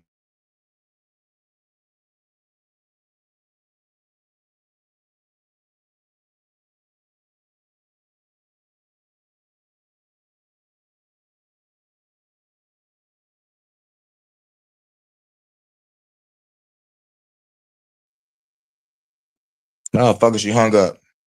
Fucking, I try to mute this shit so I can talk to her. But I'm about to stop this anyway. Shouts out to everybody. And I'm gonna catch y'all in a minute. I'm about to work on some music. And then when I'm done, I'm gonna check out the news. And I might come back later on, probably with a track or like with some more news, or I might just do a jam session. It all depends on how I'm fucking feeling. But shouts out to everybody. And catch y'all on the next one. And it's the HHN special stories. And you know how we end it. Mic check. I walk around the streets with my black tech 9 on the waistline, looking the hype shit. I never claimed to be the best type of rapper. I have to show the motherfuckers what I'm after. I'm after the gold, and after that, the platinum. Beef after that, Hurricane G packs the gat, son. Bye. Trigger, bang, bang. HHN special report. Shouts out to my UK correspondent, Bonta. Shouts out to my independent researcher in Cali, Crystal. And everybody else in the chat, and everybody's going to watch on the playback. Catch y'all in a minute. Peace.